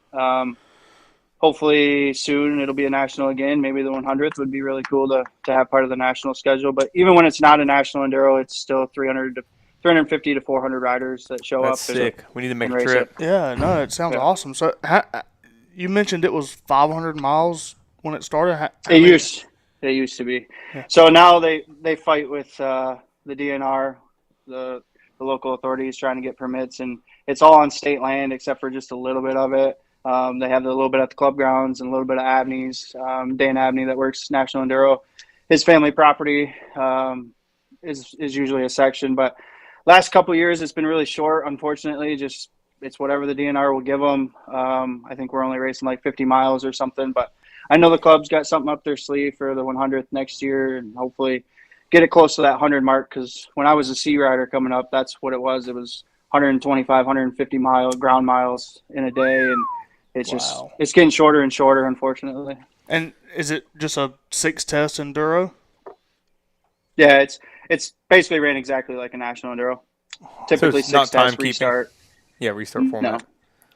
I was trying to find a list. There's not like a comprehensive list of the winners, but as you mentioned, like John Penton, Jeff Russell, Randy Hawkins, Stu Baylor, Caleb Russell won it. Logan Densmore won it for all sakes. But like, what are some of the other big names that you can just recall that have won it? Like I said, I wish I could find a list, but I can't find one. I think if you just Google past Jack Pine champions, it's simply that. There is a link for it, but yeah, Charlie Mullins has won it. Like people more recognizable now. Charlie Mullins, I believe, has won it.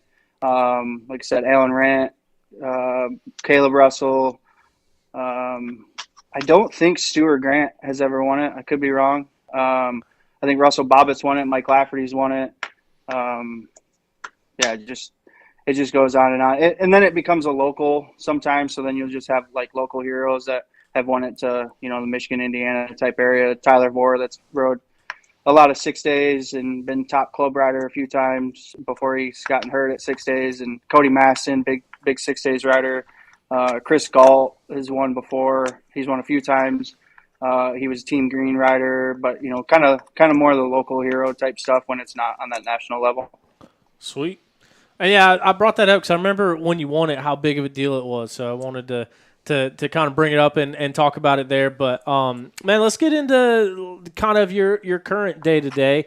Everyone that has raced national enduros obviously recognizes you. You spent I don't know how many years working for Enduro Engineering and helping run the National Enduro Series, which is kind of where I got to meet you and become more acquainted with you, which was cool. But now, since then, you've left Enduro Engineering and you took over the role as the new manager of off-road racing for the AMA. So kind of how did that whole change come about? And I guess for those that don't know, like walk us through what your day-to-day is and what your role is at the AMA. Yeah, so like you said, I worked for Alan at Enduro Engineering, National Enduro. It was almost 7 years. That came about, I started a Sprint Enduro series in Michigan, and, I've known Alan my entire life with my dad racing with him and stuff like that. So he gave me a call kind of out of the blue one day and said, would I be interested in working National Enduros? And obviously that was like a no-brainer. I said, absolutely, let's talk about it. Let's see how we can make this happen. So I went and worked with him, mainly to take the role of the National Enduros and work with that. But obviously that just doesn't take up a full-time salary. You just don't have quite enough work to do it. So with that, I was working for Enduro Engineering and doing a little bit of marketing and a lot of product videos and installation videos, stuff like that, the website, magazine ads, and stuff to that nature. And really liking what I was doing with National Enduros. It's, Enduros is still my favorite type of racing. It's no secret. It's just, that's what I like doing the most. And, I wanted to continue working with National Enduro because I did enjoy it. I did like doing it, but, kind of the day-to-day stuff at Enduro Engineering, I was kind of getting burnt out. It just, it was dealing with dirt bike stuff, but it was a lot of just tedious, I got put packaging parts and stuff like that. And it just, that's not who I am. I need to be a little bit more involved in something that I am more passionate about than just counting bolts and products and stuff. So I started looking out and then talked to Mike Jolly and knew that this position was still open. And like I said, working with National Enduros, I love being around the sport, working with Sprint Enduros, National Enduros, whatever I can. I just like being at races, and just really wanted to do something where I could feel like I'm making an impact in the sport. Obviously I'm not going to be a professional rider. I'm not that good, but to be involved in some way. And I kind of feel like 7 years ago, I kind of found what I could do and what I was good at. And that's, dealing with the day-to-days of the operation side of putting on dirt bike races. And so taking this job, it's like you said, I'm the off-road racing manager, so I just oversee all off-road racing over the entire country. So if it's hare scramble, GNCC, to enduro, hard enduro, stuff like that, I'm just kind of the oversee to make sure that all the AMA guidelines are handled, and then just be kind of a tool for all the promoters and clubs and anything like that to reach out to me if they have issues or they don't know answers to stuff, or they need some advice on how they should take their series. And just try to be, like I said, a tool that promoters and clubs can reach out to me and ask me anything, and I can, give my experience feedback, and then also kind of what guidelines are and stuff like that. So during the week, I'm at home and fielding phone calls from good, bad, ugly that might have happened at races over the weekends. And, that's all the way down to the local race that might have 60 riders, or a trials event that has 20 or something, all the way up to the GNCCs and everything in between.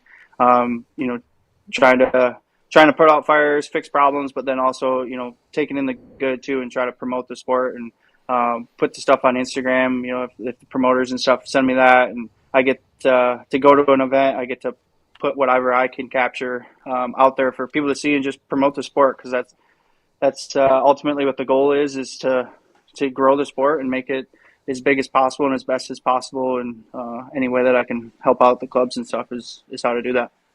Absolutely, and that's our goal over here at OTP too. So appreciate you taking the time to chat with us, and also like maybe when at a local series, parents are getting into a fight over Pee-wee quads. There's guys like Logan that help us sort those things out. But I mean, what is that like for you too? Because obviously, we talk pretty often about all sorts of random stuff, just kind of off the record stuff, but then also like dealing with stuff with Mideast and the involvement there. But kind of curious as to how much you're fielding calls, because like you said, all these series that we talk about, we sat here one day and tried to brainstorm all the series just off the top of our head, and I think we got to like 50, and that was without even looking into it. So I mean, how hectic is, like, how much are you getting called, and how much are you I guess talking to the promoters and dealing with the stuff that comes up, because it's quite a bit, and there's a lot of races that stuff can happen at too. Yeah, so every week, Michael Gallier that does our sanctioning for the off-road stuff, he'll send me a list of every race that we have going on that weekend. And, beginning of the year was still February, January, and snow on the ground in a lot of places. It might be 12 races, but we're in the thick of it now, and I'll get 35 to 40 events going on every weekend. So it's you could spend 2 hours trying to find results of all these places.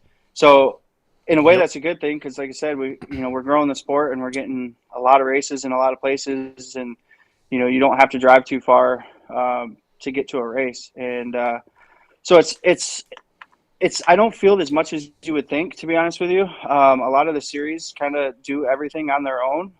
It pretty much usually gets to be real serious by the time it reaches to me. And if it's just a matter of somebody cut the course and we need to penalize them, all that gets handled at a local level, and the local referees handle that.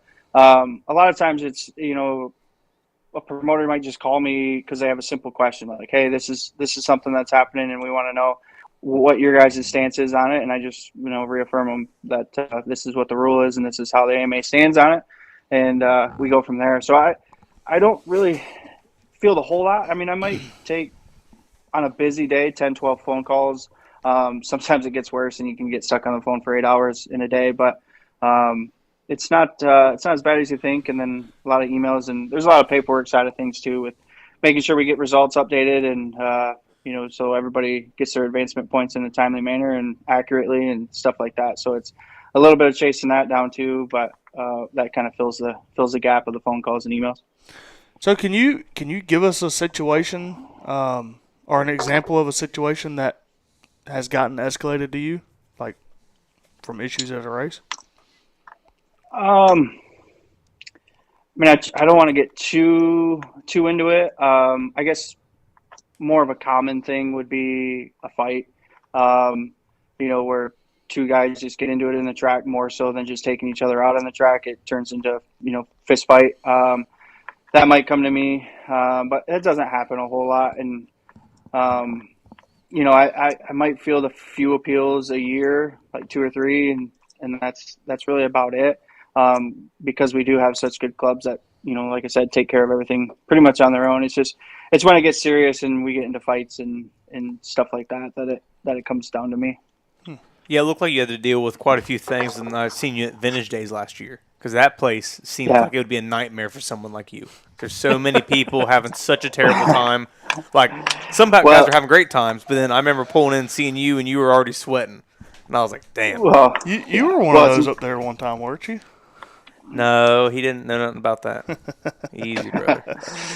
So luckily, with Vintage Motorcycle Days, all the extracurricular stuff usually happens off the track. So luckily, with the racing side of things, with the vintage guys, they're competitive and they get into it, but they're not typically, they don't want to scratch their old Penton or their BSA or something, so they're not really getting too wild on the track. So actually, the track side of things is pretty laid back and easy at VMD, and then the stuff that happens outside of that, luckily the racing department doesn't have to deal with that too much. We leave that up to security with Mid-Ohio, and it's their facility, and they hire the security and the police force there. So VMD for me, it's a lot of work because we're parking cars for a full day and a half, and then racing happens, and it's usually hot. It's July, and so I'm going to be sweating anyway, just because I sweat a lot. I could be standing in the shade on a 70-degree day, and I'm sweating. So, VMD is actually a really good time. Yeah. So your jurisdiction is simply like whatever happens on the racetrack, not at the whole event. Right. So the events are held by the promoter or the club or whoever's hosting the event. So it's in no way the AMA's event. We're just the sanctioning body. That we provide a set of rules, a team of people that are helpful behind the scenes and helping get insurance for, a group policy that every sanctioning person can get the insurance group policy and stuff like that. But the events are their own separate events, and we're just there, like I said, to be a tool in case they need help.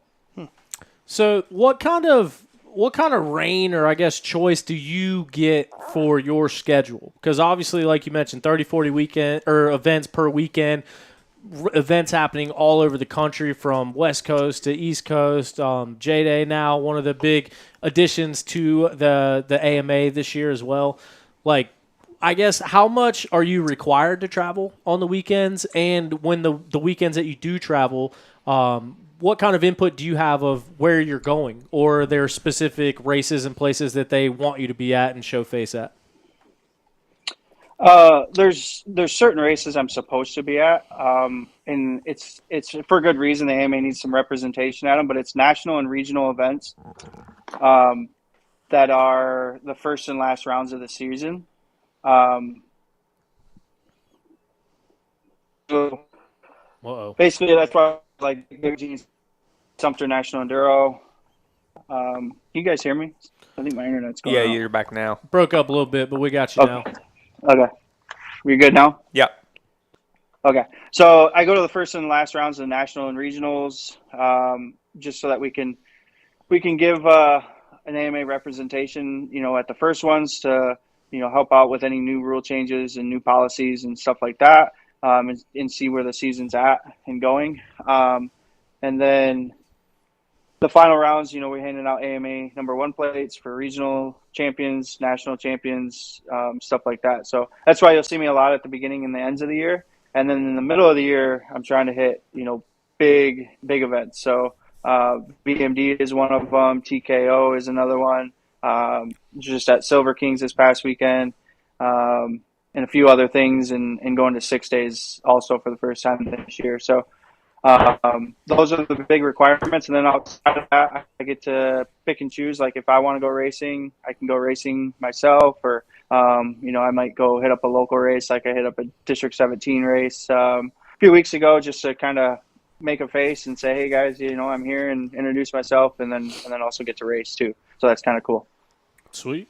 And then I guess from another standpoint, just in terms of your job roles and everything, for those that don't know, Eric Kudla was the one that was in this position before. I know Kudla got out a lot and knew quite a bit of people, and I guess did that role for several years. When you stepped into the role, it was a vacant role. So stepping into it, like I know you work with Mike Pelletier and Mike Burtkeen and a lot of the guys over at the AMA. So what was the transition like stepping into a vacant role versus being able to like kind of shadow and get the ins and outs of it? Like what was that transition period for you stepping into this role? Luckily it was actually pretty easy. The East Coast stuff, just because I've been around it so much, I pretty much knew everybody. So I knew most of the team riders and team managers and amateur racers and stuff like that. So I already knew people. Promoters, obviously working National Enduro, I knew them.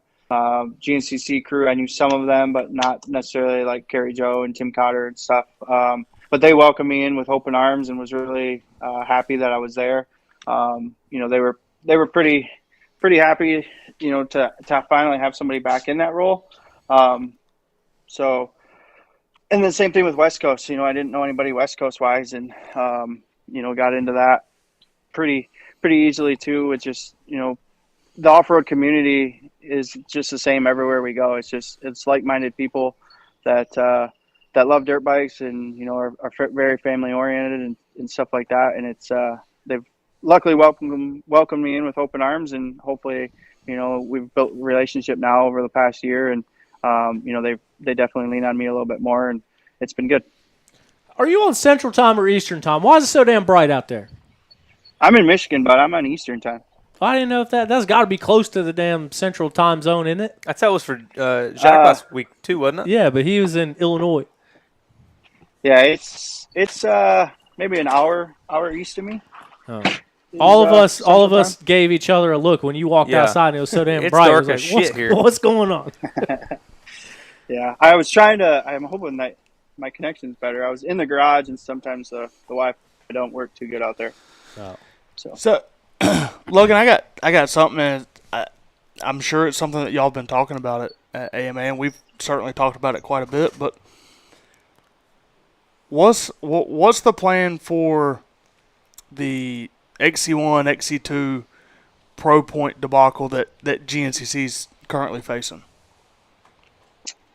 So I've actually talked with Kerry Joe directly about it. And I me and Tyler have talked about it quite a bit too, but basically there's an overall championship that's up for grabs, and anybody that lines up basically in an A class is eligible for it. And then there's also an XC1 and an XC2 championship. So say Grant Davis ends up staying where he's at and wins it, he's going to be the overall and XC2 champion, and then somebody else will be an XC1 champion. Hell yeah. The answers we needed. We were trying to get clarification on it before, so that was one of the burning questions, I guess. Yeah, I mean that's pretty standard of anywhere you do it. I'm sure Mideast is probably the same way, and a lot of local series do it the same way. And it's just like Kerry Joe said, they didn't think this would ever happen. You just figure an XC1 guy is going to win it all. But obviously this year is a totally different story with Grant riding so good, and actually the whole class riding really good. So. Yeah, I'm sure it'll be good all the way down to the end. So it's definitely going to be exciting and see who is able to come away with it. So let's just throw this out there. Let's say Grant Davis does win the overall, and we'll just say Ben Kelly wins XC1. Grant's moving up to XC1 next year. Who gets to run the number one plate? That's up for GNCC team to decide. It doesn't really matter on the AMA side. It's just a number, so it's who they want to let run that number in their scoring software. So I would imagine, like, if I had it my way, the overall winner should be able to run the number one plate. And knowing a racer like Ben Kelly, I don't want to speak for Ben Kelly, but as a racer, I'm not sure he'd want to run a number one plate unless he was the overall champion. It's probably a lot of mindsets of the guys on the front row, but I guess that's up for the riders in GNCC to decide. Makes sense. Yeah. Hey, let us. We're gonna hang up and we're gonna call you right back. We're gonna call you directly back. With the internet thing, it's kind of thrown the audio off quite a bit. So we're gonna hang up and call you right back. All right. It gets to the point sometimes we do that where like it's like watching a kung fu movie. Their mouths are way off from what they're saying. So do I need to let it wait a minute or just no? You can call him right back. Glad we got those answers though. That's what everyone's been wanting to know. Yeah. But I've talked to him. I don't know if we were supposed to ask him that on live, but I think it's going to be announced here soon, from my understanding, because it needs to be. That's not something you put out the week of Ironman. Like, hey, here's what we're going to do. It's kind of like we're in this situation. Just kidding. Let's get ahead. He's out. But yeah, what were you going to say? Oh, what the hell? I don't know what's going on. Why they got me like that? You should be able to click the old camera button. Yeah, I did, but this popped up. What is that? Oh, I bet you it's us. Going through some technical difficulties, trying to figure out what's going on. I don't know why it would just be Craig in that. We got 4% battery. Oh, that might be the reason. I bet you it's the computer. Can we do a quick FaceTime? Y'all talk for a second. Well, what are we gonna talk about, Craig? Are you racing this weekend? No, I ain't racing. Why? My shit's ready for You're damn National Enduro. scared. I hate riding there. I don't do good there, and I'm a bitch. Well, there's your answer. Okay. Every time I go there, I come off the track and I say, wow, I hate my life. The last part is you admit it. I'm a bitch. That's the real excuse there. If I did show up, didn't matter what I'd be on, I'd still outrun you, Tom. You got to show up and race to do it. I'll bring the TTR 110. Yeah, okay, you ain't gonna beat me on that. Come on now. Rev my heart. Come on now. Get on the Yamaha straight to the dub, brother. I've rode 4 times in the last 6 months, and I'm not that bad. You got to show up. That's what I'm saying, Craig. You're not even showing up. Well, you're showing up. I'm showing up. I'm bringing some Hondas, some XLs. Oh, so the computer battery was driving, so we got dying, so we got plugged in. Sorry, you had to look at my armpit. He was worried about it. He was trying to call us back. Yeah, I know, but it's got to be an outgoing call.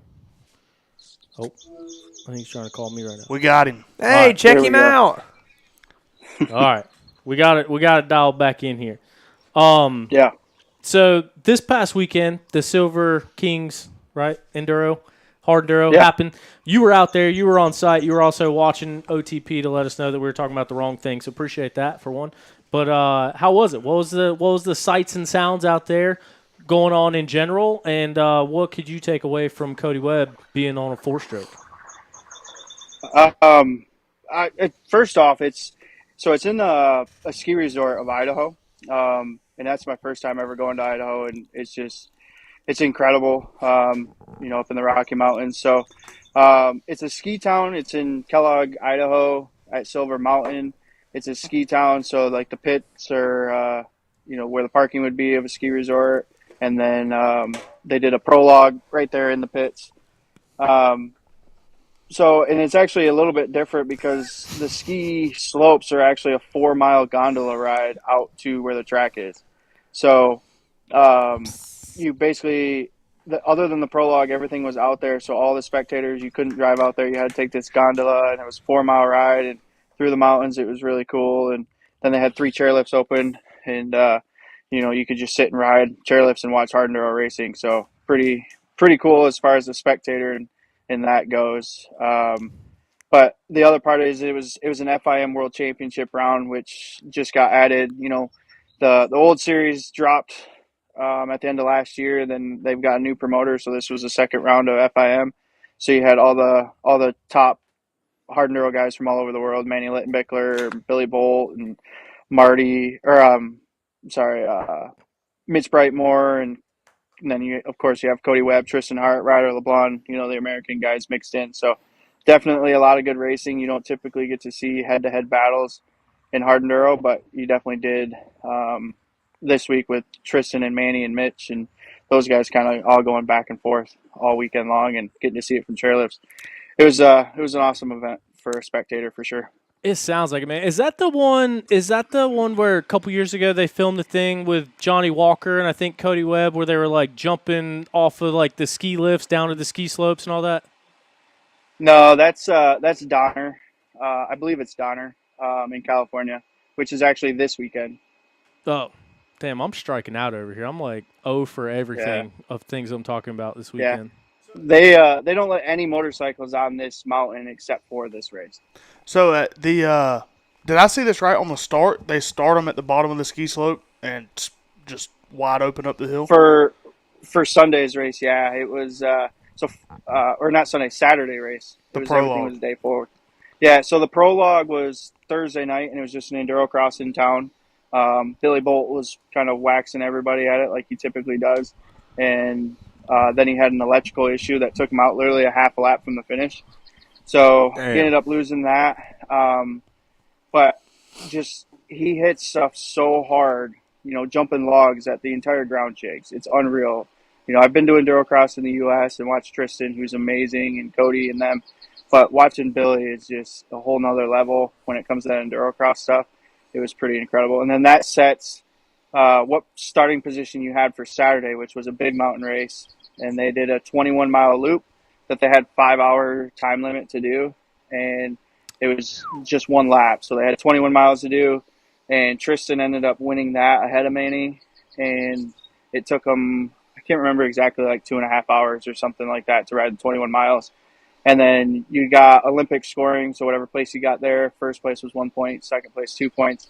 And then Saturday, which was the final day, was a lap race on a little over a 4-mile track that they rode for 2 hours. And the same thing, you earned a gate pick for how you finished on Saturday. And Manny and Tristan passed each other about once a lap at least, going back and forth for 2 hours before they opened up the final hill and raced to the top of the mountain. That's gnarly. And so then it was Olympic scoring. So since Manny went 2-1, he beat Tristan that went 1-2. So really good racing. That's cool. I like how the hard enduro races come up with different. Like not every hard enduro is the same. It's the same format. I think that's pretty cool. It's definitely cool spectator wise, but as rules official and stuff like that, it gets tricky because every single race is completely different. So there's a lot of sitting down with the promoter and trying to figure out, all right, exactly what are we doing this week. So I mean, it's definitely cool. It keeps it interesting, but I think some more consistency would help a little bit. But you're right, it is cool to you kind of fit what your demographic in your area has to offer. What is the most popular hard enduro that AMA TKO. TKO. It's TKO for sure, and Silver Kings is probably a close second. Okay. Are you gonna be at TKO this year? I will. Sweet. You That's always a snowshoe fun this one. weekend? What's that? You coming to snowshoe this weekend? No, I wish. 'Cause What the hell? I'd like to play in that golf tournament, but no, I'm going to be home this weekend doing a sprint enduro. About 20 minutes from my house, so it's going to be kind of nice to sleep in my own bed and go to a race this weekend. Have you ever been to Howard's Hole? I have. Okay, good. It's been. I went in 2007 when David Knight won by like 9 minutes. Holy shit. And then I went again in 2010, I want to say. Okay. but I haven't been since. So I know it's definitely a different animal than what it was 15 years ago. Strang won in 10, right? Yeah, but then 2007, there weren't as many people with video cell phones, so you Was probably Howard's get a little Hole bit even more a loose. thing in 2007? Not in Apparently. 2007, No. no. But I think it was in 10. I think they went down there for that. What was the year Strang hit the deer? He was on a Suzuki, wasn't he? No, It'd have been 09 or 11. but that was at was at the Snowshoe. Wisp, I thought. That was at Snowshoe. Who hit one at the I think- Wisp? I think 2010 was when Thad almost won from XC2. That sounds If right. I'm right. Yeah. I think that was right because he was on that Yamaha with the headlight. Yeah. Big WR There we go. rev the heck out of my heart. Before we get too far gone from this past weekend, I think you posted a story talking about the Billy Bolt situation with him having an electrical issue. What was if you're able to, if you're not able to, that's fine. But like, what was the discrepancy there, and like, what ended up happening as far as like his prologue scoring going into the main race? I guess not to get into it too much, but it was basically just to decide where he was going to start on the Friday race the next day. Since he didn't cross the finish line, does he get awarded by how many laps he does, or does he get a DNF because he didn't finish? So it was just that, but it made a big difference on where he was going to start for Friday. Yeah, that's why I was just curious of how that whole thing played out. I had a question, but now I forgot. Oh, when you went to Idaho, did you get to ride a dirt bike at all? No, I wish I did, He had but a sick ass Jeep. I typically don't. Well, I know that you're on a mission to ride a dirt bike in every state. So I was wondering. You said it was your first time to Idaho, so I didn't know if you got to check it off the list or not. No, that was like state number 36 I've been to, so I got a few more to go, but definitely clicking them off. Because actually Washington, I flew into Washington, so stayed a night in Washington and then drove over, so I kind of killed 2 states that way. But no, I didn't get to ride, and I think I'm only up to like I think I've got like 25 states or something like that I've rode in. So that list is going to take a little bit longer, I think. Hey, halfway there. We're going to try to go to Washougal for some vintage moto towards the end of the year. You ought to try to see if you can pencil that in. I should. The whole Pacific Northwest would be so much fun to ride it. Yeah. Out of the states that you so 2-part question. Out of the states you have rode in, which one was your favorite or coolest? And then out of the ones left, which one is like top of the list you got to get to? Probably Colorado, just because you get to ride in the mountains. I thought you were going to say Michigan. No, I mean Michigan. As far as racing, like I like racing in Michigan because I'm the most comfortable in the sand and can ride faster. I suck when I go to the rocks and go down south in the clay. I just am terrible at it, so I don't ride very good. But as far as a cool factor and like just an all-out enjoyment of a ride was Colorado, and I think probably Idaho would be Idaho or maybe Oregon, Washington, somewhere in there would be places that are definitely on the list of wanting to ride. What about Hawaii? I don't know about the riding. Like it's either hard enduro or it's motocross. Yeah. It seems like. But I definitely want to check that off. That's Or a state Alaska. I haven't been to. God, Wilseyville. Alaska Wilseyville would have sick. been sick if I wasn't on what I was on. But me and you talked about that, Logan, whenever we were Yeah. there. That track is like a dream. Where is that? The AMA West. This year it wasn't an AMA West, or it's not going to be. Wilseyville, It was California. an ISE qualifier. Yeah. They did a Okay. qualifier for ISE. Yeah. Beautiful. It's Northern California. It's you kind of get out of the city and really into the middle of nowhere, Northern California. It's beautiful there. It's awesome. Dang. One of the questions that we had come in from YouTube from Bama Boy 145 to throw out to you.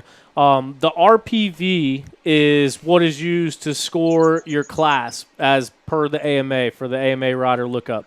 So Right. he wants to know, is there any plans to update the RPV? And I guess for those that don't know, can you give like a quick elevator pitch rundown of how it works and how it's scored?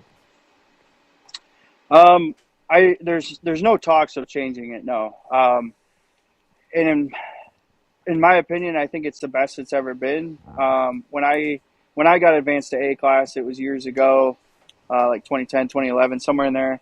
And you basically just earned a certain amount of points in a class and you got advanced. So you could show up to a local race with 2 riders in it and win every single weekend, and you get advanced just because, you earned enough points to be advanced. Now we take into account how many people are in your class that day and what place you got based on that. So if you're less than 3 riders, you're just not going to score any points because there's not a big enough, sample size to fit you into a point system, where if you show up to a race with 50 riders in your class, you're going to get maximum points for winning it.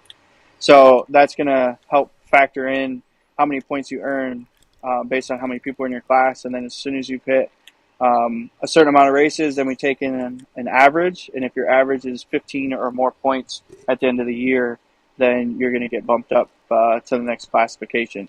So again, like if you're in only 4 people in your class and you keep winning, you're not getting enough points to advance. It's got to be more people in your class. So that takes in, a lot of people say, well, I race C class or nationally and then I race B class locally. It's not that way. It's your B class rider no matter where you race. But obviously a kid that's showing up to a national event that has quite a bit of riders in your class, you're going to be earning more points than a local race that has less people in your class. So it does a pretty good job of weeding out who needs to get advanced. And, it's just a matter of, as long as we're getting results in from everybody and getting them posted, which we're definitely doing a lot better in the last couple of years. So, everywhere from GNCC onward, any big or small series is using the same system. So it's going to keep the racing as fair as possible. So, and how does it's not considered a protest, but an appeal work in that? So, like, somebody that's ran a handful of nationals, say in B class, had a couple good results, and gets promoted to A, but they only run a few nationals a year, and they're not a national level A rider. How does that appeal process work to go back to B class? So you're allowed to appeal one time. So if you feel like you're not in the right class, you can get on the AMA website, fill out the form.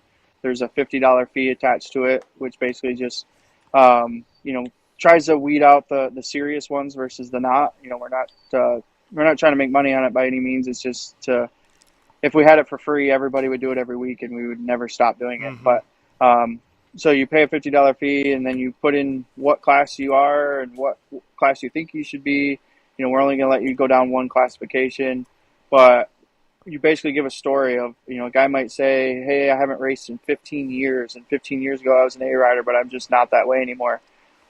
Then we put together a committee out of the Off-Road Racing Commission, which has 20 members on it from all over the country, different states, different disciplines. And we pick 3 of them and we send the information out and they look at, results and the information and make a unanimous or, majority vote decision of, yes, this guy can move back, or no, he can't move back. So it's all biased. It's people, we'll send it to people that don't necessarily know them. They're just going to go fact-based, look at results and look at the situation. I don't get any say in it. We leave it all up to the committee. I just am pushing that to them and then facilitating it and bumping people or not bumping them if they get accepted or declined. So how many of those do y'all get a year, you think? Quite a bit. Yeah. Several. Beginning of the year, I'll get 30 of them right off the pop. And then, pretty much 2 or 3 a month the rest of the year. Wow. Okay. Interesting. Well, sweet. Logan, man, I appreciate you coming on and spending some time with us. I know that you listen to quite a bit of the shows and you're pretty dialed into the off-road world, so I appreciate you having on here and coming in and chatting with us. Is there anything else from your side, like in your position, in your role, like maybe it's something that you get asked a lot, or kind of, I guess, any parting takes or anything that you wanted to get across while you're on here? No, I mean, the RPV thing, that's definitely a common question, but no, nothing that we haven't talked about that's in particular. But I guess I'll tell you one story to kind of leave you guys off on, and you guys can talk about it. But we get done with Friday's race, the big mountain race, the 21-mile race, and there's a restaurant downstairs, and I'm having lunch with another guy that was there as an FIM delegate, and in the door walks Graham Jarvis, still full gear, helmet on the top of his head. Basically he just got off his bike, didn't even go back to the truck, walks into the bar, walks right over next to me, and I go, Graham, how'd your race go? And he goes, I'm old and I'm tired. I go, perfect, you're in the bar, you can sit down, you can have a pint, you can relax, right? And he goes, I wish. And so he orders an orange juice and a glass of milk and drinks them together. What? Straight off of his dirt bike.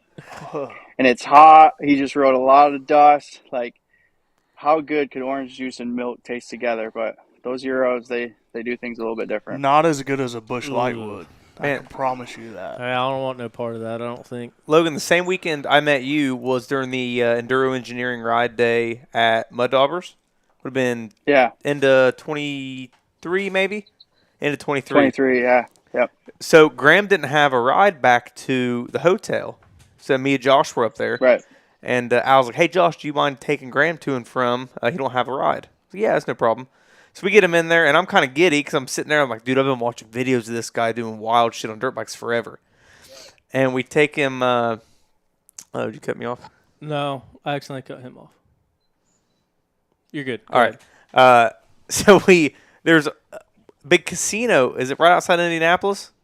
Yeah. Or Fort Wayne, right outside Fort Wayne. Fort Wayne. And it was just kind of a surreal moment for me because it was, obviously we weren't racing, so there was no big deal if you stay out and have 2 beers and a dinner at 10:30, So I just remember sitting there at the blackjack table with Graham Jarvis, and he just got just a drink in one hand and a smile, just hanging out, not playing or not doing nothing. And But that was the first time I'd met you and Graham. Next morning, 8 a.m., we're back at the Mud Daubers, and he's riding circle wheelies for everybody. Just he could do it with flip flops and no helmet on, and he'd never mess up because he's done it so often. Just kind of it's unreal how good he is. And like, how often does this person like Josh Toth kind of get starstruck when they're giving somebody a ride, right? Like, not many people have that effect, but Graham Jarvis definitely does. Yeah, wild guy. Because he was supposed to get a rental car because like Al paid him to be there, right, to represent Enduro Engineering.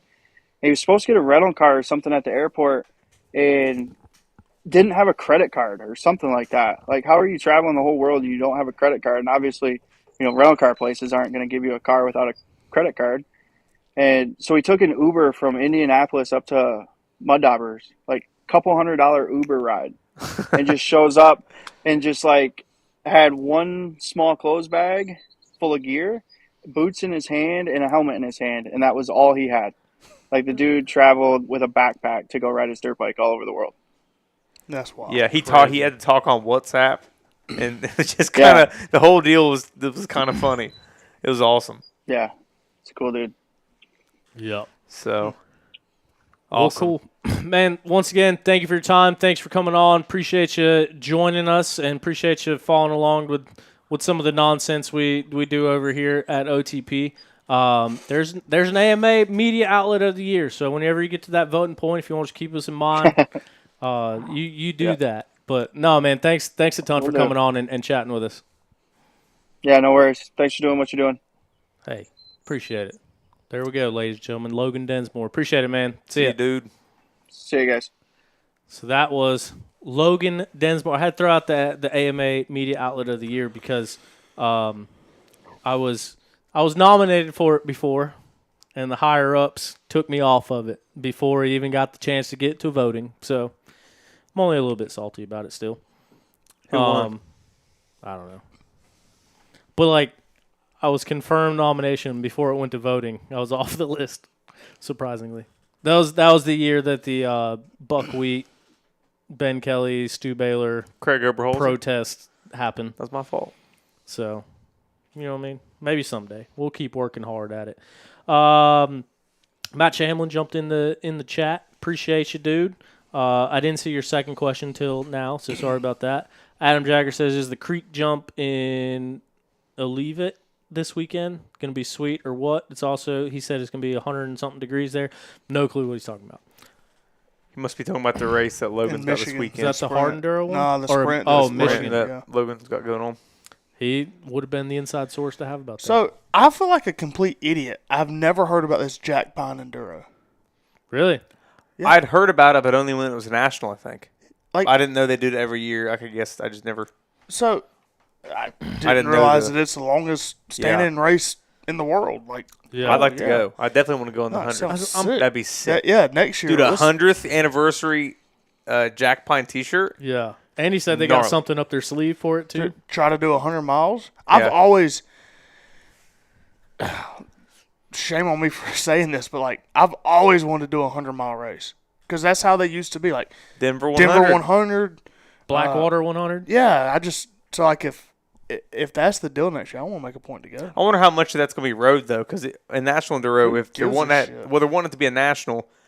The transfer sections count towards the mileage. Yeah, Well, I remember having a 20-mile transfer at Grassman one year. That was ass. Oh, that I'm sure. sucked. yeah. Destroyed a tire. But still, 100 miles in a day on a dirt bike's a Yeah. lot. We've done. I want to say I've done 70 In West Virginia. in West Virginia. Yeah. What are we doing that? Was there a date? There's not a date on Yeah, that text yeah, thread. Yeah, there is. I got added after. October 14th through the 16th, I think. No, you were there because you said you didn't have an Enduro. You were down. Remember we talked you're about right. it at Sports Page. Yeah, I tried to go back and quote it, but it just wasn't in the text thread. So I forgot. Yep. Yeah, I'm good with that. No, it's. I think that would be a sick place to do an Enduro too. Is Hatfields and McCoy stuff. But I guess it would just be so hard to get people off the trails. Dude, that'd be so gnarly. Yeah. Run into a family on side by side. Oh my god! or a Brown Mountain Enduro again. Oh, that'd be sick. Logan said the year that he won the Jack Pine, they had a 30-mile single-track transfer that took over an hour. In a transfer. Shit. Those are the worst because it was probably towards the end, and you're already tired, and you're just like That would be cool it to go doesn't count. check out. But you still have to go fast so you're not late. But so I got banned on Facebook for I think it was a month because the Jack Pine in the whole 99 years, there was only 2 years it wasn't ran. It was 1942 and 2020. And 1942 was World War II. Yep. Fair. And then 2020, it got shut down. The governor, whose name was Mittler, shut down the race that year in 2020 because of COVID. So they said the only two things that have stopped the Jack Pine is Mittler and then the person who rhymes with Mittler. And Hitler. I said that Easy, I said brother. that on a comment on Facebook, like just as a funny thing, like not mean or not anything. I was like, the only two things that shut it down is Mittler and Hitler. and then I got shut down. I got banned off of Facebook. So why is that so So- bad to say? I don't get it. Because it's so I don't want YouTube to pick it up and cancel the program on here. So Well, that's why I I was trying to not say it. I said it. My bad. But Attaboy, Craig. yeah. So anyway, that was the interesting part of that. What else we got to talk about, boys? This weekend, snowshoe, Yeah. GNCC, You know what we haven't done in a while? Is your favorite and thing that ever? is the program. Thanks everybody for listening. Thanks for being here. No. Who do we think's going to win this weekend? Man, shit. I don't Come want to on, do we- that. we've I'm gonna got- fuck it up. We've got an XC2 guy going to row number 1 first. Actually, he'll go last. Right? No. No, first. No, he'll go No, because he gets first pick. he'll go 6th. Because the second row or whatever, they all go, the top 10 goes up. Oh yeah, I think the top 20, don't they? Don't they line up the first 4 I rows? think it's the first 2. I could be wrong. I don't know. Anyway, but yeah. So we got him up there. He We've started got- on row 1 last year. I noticed that in your video, Yeah, but he didn't go first. yeah, But I don't know, or last, or last, whatever. I don't know. First, yeah. I don't know. If you ain't first, you're last. Come on, what we think? Ashburn, You think- Ashburn, Grant, BK, Stu. That's top 4. Oh, he went top 4. Top 4. We just want podiums, brother. You got top 4, bud. We got to put another $1 on this. Hold on, I'm putting in my notes. Craig wasn't here for the bets. I was here for the dollar bet. On a good weekend, I would say Stu, but his ankle looks bad. It doesn't look good. So I don't know how much that is going to play a role especially at a race. I bet it don't like help shit. Yeah. a race like Snowshoe. Yeah. And Johnny Gerard's racing, so Yeah, that means that he'll was- be starting on row like 5 or farther. Yeah, be back there sniping. So could be. I would have to say Johnny, just knowing that he's got all that time to play with. But I mean, it is rapid fire, so it's not like he's getting 4 minutes. He'll be getting 40 seconds. It's still That's quite a bit. yeah. Who'd you say, Craig? Ashburn? I said Ashburn, Grant, BK. Grant Davis? Yes. BK, Stu. Who you got, T-Ship? I'll go Johnny G? Johnny, Liam, Grant. Nice. Still will lead for a while, but his ankle, dude, he looked bad. Like I haven't asked him about it, and Stu finished a race with a broken neck. So I mean, anything's possible. He got second at the last one. He couldn't even walk, dude. I saw him before the race. He couldn't walk to his bike, and he got second. How did he do that ankle? Fishing. Oh, hopping off the boat. It Yeah. was in his vlog. Yeah. Yeah, jumped off the boat and rolled it. Is it broke? I don't know. You know what? I'm going to manifest something right here. Has Stu ever won on the mountain? I don't think so. I think he had. So one interesting thing that Stu brought up to me is that he is the only active racer to win at every location that GNCC goes to currently, except for one, and it might be Snowshoe. I don't think he's won Snowshoe. So, just for Sunday night, I'm going to go Stu, Liam, You're picking with your vibes. and Grant Uh, Baylor. Melinda Hayton, if you're listening to this and Stu wins on Sunday, we're going to have to do something about your work because we're staying Sunday night. She's got to be to work Monday, so we got to head back Sunday. I gotta be at work Monday too. But if Stu Sucks wins, for y'all. we might have to. So No, one- it doesn't. the year that Ricky won and everyone got reckless out yeah. there, I no-called, no-showed to work the next day because there's no service. Yeah. And, like, that night I was sitting up there, I was like, dude, I'm not leaving. Like, I can't leave. Well, And so I didn't call work until, like, 10, 11 o'clock when I got service and got down the mountain. How'd that go? Did you lie? I don't remember, but I was so hungover that I didn't care at the time. I was like, this is more just letting y'all know that, like, I'm not coming. Because that was a year that Toth won, and they were 1-2 overall, right? 17. On Ampro, yeah. I'm pretty sure. It was either... No, That's because when- Johnny won XC2 and got... Or no, he got third in XC2. on the Suzuki. I was thinking overall podium. But on yeah, the that was, Suzuki, that was his brother. first XC2 podium. But it was... And Trevor died that night. Barrett? Bollinger. Oh, dude, yeah, I got videos of that, too. Me too. And Eric Searton said, "Hey, don't take that video." I want to see these videos. And then Ricky got into the top of the Ampro rig and started his bike and just burned his whole rear tire down In in the the rig. hauler, strapped in up top. Hey, Liam's got And big Lucas shoes to fill. Statham was woo, What is it? Liam? Lucas. Oh, dude, he jumped up in there and was like trying to get Ricky off of it, and I think I forgot what. Because that was his first win. Yeah, The only... One of the comments I remember that... I don't remember. It might have been Stu. He was like, yeah, Ricky just showed us how big his balls were on the ski slopes that day. Because I that's the think thing, it was dude. dusty. You mean figuratively? For Say as- what? No. Yeah.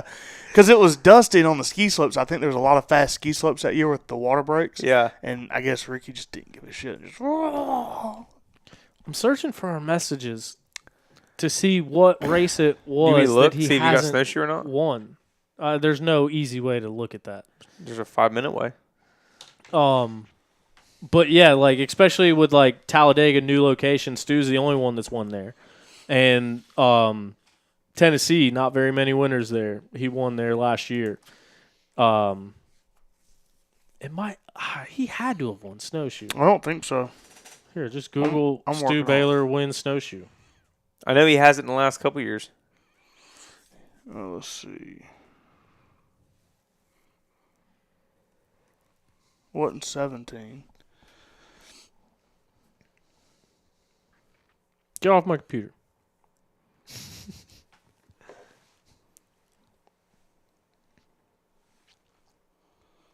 There's no headlines on Google with him winning.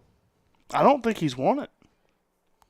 I don't think He almost won it a couple years ago on a Yamaha, and I remember the hill we always watch at, the one you're talking about that hops up onto the road. He came up, stopped, and like neutral bombed it, and like pointed at everybody and revved because he had like a 20-second lead. Yeah. Took back off, and he lost by half a bike length. They came in sliding in, and everyone's like, "That's what he gets for stopping." 2019, he got beat by 2 seconds by Caleb. What year? 2019. That's on Yamaha, or That was KTM. We didn't go in 2020. Oh, wow. Shout out Enduro 21. I'm reading the snowshoe recap from last year, and it tells the whole thing about the story. So Johnny passed Stu on the last lap last year. Because Stu led a good portion of it last year, Yeah. so Johnny passed Stu on the last lap to win it. But then Enduro 21 says, watch raw highlights here, and there's a link. And I was like, whose raw highlights are they putting up? And I click it, and it's OTP. No, I thought So Grant. shout out Enduro 21. I thought Grant was close to winning, and he came down the hill with no back brakes and ran into that telephone pole and hit the lady. That was Grant. I did skim through this. Tailing the Kawasaki for the first half of the lap, points leader Gerard made the pass back and had set about pulling enough margin to account for the start rows and corrected time in an additional 10 seconds. But he nailed it and sealed the big win by a margin of 6.941 seconds. That's my area code for Florida. This was last year? Correct. Yeah, it had to be Grant. Well, Grant wasn't on a Kawasaki last year. Yeah, he was. Oh, Grant Baylor. Yeah. I was thinking Grant Davis. No, Okay. it was, yeah. Yep, it was Grant. Yep. Yeah, because he came down that hill. We were standing there. That's right. Were you Okay. there? No, When you were saying that whole time, I thought you were thinking Grant Davis. I was like, I don't remember him hitting No, anybody. Grant Baylor, and he came down the hill with no rear brakes, and he hit that G out to get on to the road. yeah. Washed the front and hit that lady right by the telephone pole. Yeah, Oh. I do remember that. Yeah. I think I might have that on video. You do? Yeah. Yeah. Okay. Dude, you get all kinds of fucked up shit on video. It's weird. I don't know how. Wild. But yeah, almost 2.5 hours tonight, boys. Getting close to 10 o'clock. Unless you got any parting words. I think we might see everyone on the mountain. I guess it's a good time to let everybody know. I don't know how many people listen this far in the show. The tentative plan is bringing all the podcast equipment. The hard part of that plan is trying to figure out where, when, why, how, and who to do a live show up at Snowshoe. But we're going to try to find a way to make a show happen. We're going to be prepared in case we can make it happen. So be on standby, be on the lookout. Yeah, because that's where, so coming up the hill on the power line, you've got Johnny and Grant, and this is last lap, and Grant started, what, 1 or 2 rows back? I don't know. This is where they come down the hill, I do remember all that now. and something happened in the pits, and right here is where he hits the pole. No back brakes. Right here. Bam! Dunk. Damn, she smoked her head. Watch her head. Bam! That's you in the string shirt, isn't it? Yeah. But I think Stu did lead the first part of that. Dang, maybe we'll put Grant on the Dude, podium. look at you calling yourself out. Didn't make it to the finish with a cry emoji. I miss some shots every now and then. Because I thought I could make it from that spot to the finish. No, because it was fast. It's fast from there. Well, I had to go all the way out and around. I had to go all the way down the road and back up the main road. I should have just went up the damn PowerPoint. I just didn't want to look like an idiot. Oh, Stu lost a shit. peg. Yeah. Yeah, okay. All makes sense now. Turn the volume on. What's he saying? I think it'd be a little better with a foot peg. Yeah, that makes it hard. What'd you do? You still have the rubber. The rubber's good. Oh, God, good. Dude, the monster helmets were sick. Go back to Grant smoking that lady and see if there was a pop from the crowd.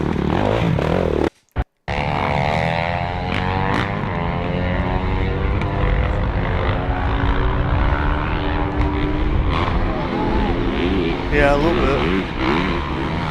Oops. I wonder if they'll be on trials tires. Passed Jordan 3 times. I won lap past Grant. Not if it's muddy, they'll be on gummies. Swapping wheels.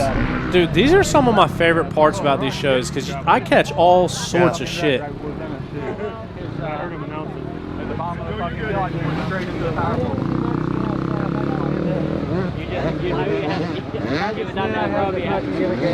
Track over the berm. It's not leaking anything. Crazy down there. Dude, your fucking rotor was glowing orange. Glowing orange. I had brakes the last like I know. I watched for ceramic last time. It was glowing orange. Yeah, I just went straight off that hill and probably I was like, fuck. Fuck. I didn't want to make It was all sideways and the track like kicked up. That was fucking sick, dude. Oh yeah. You passed me like I was a little fucking Girl Scout. Holy shit, dude. I was like, yeah, scrubbers. You don't need that. I think it'd be a little better with a foot peg. Oh, yeah, that makes it hard. What'd you do? You still have the rubber. Yeah. The rubber's good. Rubber's good. Yeah. It is cool to catch those moments right after the race while everything's still hot and fresh, like the Krispy Kreme sign. Oh, big trials guy. Yeah, look, there's a trials tire. Actually, doesn't look that bad. But now he's on Pirelli's. I don't know if Pirelli makes a trials tire. I bet they do. Maybe I would Metzler does assume. if they don't. Yeah, Metzler. But yeah, so be on the lookout, guys. I know there's not good service up there, but now everyone in the world has Starlink and there's Wi-Fi in the village. So if we can figure out a plan to get a show going somewhere, we'll post it and maybe we can get some people lined up. When, do you have an idea of when? Friday would be The only ideal. time, really. Yeah. It's tough to track everybody down on Saturday nights. Yeah. And Friday after the golf tournament. yeah, Dude, and then everyone's I'm smoked. and- French toast sticks, dude. I'm screwed. We might get on there and really let loose. But it's also got to be like before the concerts and stuff Friday, Yeah. because then I'm not gonna be able to round everybody. Unless I can do it somewhere in the village. But This- GNCC ain't gonna okay that. This could end up being like one of the birthday shows. Do it down in Pro Pits. Yeah. Those are one of the very few shows that I deleted forever. Really? What's that? The birthday show, Did- mainly the one in Allie and Connor's basement. That one, What about the one in Trevor's basement where the intro came from? I think that one's still on there. I think Okay. I took some stuff out of it, Yeah. but the other one I had to completely delete. That one should have never been posted. Yeah. Jack Reap was on that one spitting a bunch of bullshit. I think that was on one of my birthdays. I think it was your birthday. Yeah. I'm sure. I know the Strings have a Starlink. I got one. Oh, do you? It's more about finding a place. Because I'm going to bring a speaker, too, so if anyone's walking by, they can... Oh, you're Stop trying to and do it listen. out in public, not like in a house or Yeah, I something. want to do it out and about. We'll get some fan interaction. Shit. So Live stream let's it off your phone. be on the lookout. No, I'm going to bring all this because I got the RV, too, so I got extra room. Tesla can't really fit any extra stuff. Let's just go like snag a table on one of the outdoor patios and just set up right in the middle of the village. But that's when I think they would shut me down. Maybe I can call them and be like, hey, remember last year when I posted the Howard's Hole video and you asked me to remove it because Progressive's the title sponsor? I need a favor. Hell, you should have removed the Big Buck video. Or I'll put the I get real Howard's Hole video. Do what? I think the Big Buck video is the one you need to remove, not Howard's Hole. What? Oh, what happened to Big Buck? Well, we didn't run the hill this year. Oh. I don't get what You you're don't remember that? I remember not running the hill. Yeah. No, you don't remember why it was said that we wasn't running the hill? Oh, I think that was jibber jabber. Oh, I don't okay. think it was because of my videos. Okay. Maybe. I don't That's what we heard. know. Tim, Carrie, if anybody's listening to this, Snowshoe Live Show. let me do a podcast. Let me do it on the stage. Let's do it on the stage. God almighty. We're just trying to grow the We get sport. Tim. God, hell would freeze over if we had Tim on there. Yeah, I'll have Tim moderate it. Have him on the show. Yeah. I don't know. Maybe I'll make some calls. We'll see what can happen. Shoot on to you a text. Yeah, that'll work. Thank you guys for being here. Thanks Yep. for hanging out. Yeah, good time. Cool It's time. fun. It's fun having people on. Yeah, that's what I was gonna say too. Like, it also keeps it lighthearted. Like, I like going back and forth with everyone, and kind of keeps it fun. So appreciate you guys being here, spending the time, come over. Appreciate everyone listening to this. Don't forget, check out Yamaha's. Their new models will be coming out over the summer. This weekend is the Yamaha Snowshoe GNCC. They'll probably have UTV demos again down at the bottom if you want to ride a Yamaha side-by-side. There'll be some Yamahas out on track. We'll be on Yamahas on the track, and we'll see you out there for it. Big thanks, Rocky Mountain ATV MC. Big thanks, Zach Tussle at Raymond James Financial, Dimmer's Precision Grading, and all you guys that watch along to the show. Be a friend, tell a friend, let them know about OTP. We will catch you guys next week or at the end of this week. Hopefully at the end of this week. We'll see you again. See you on the mountain. See you.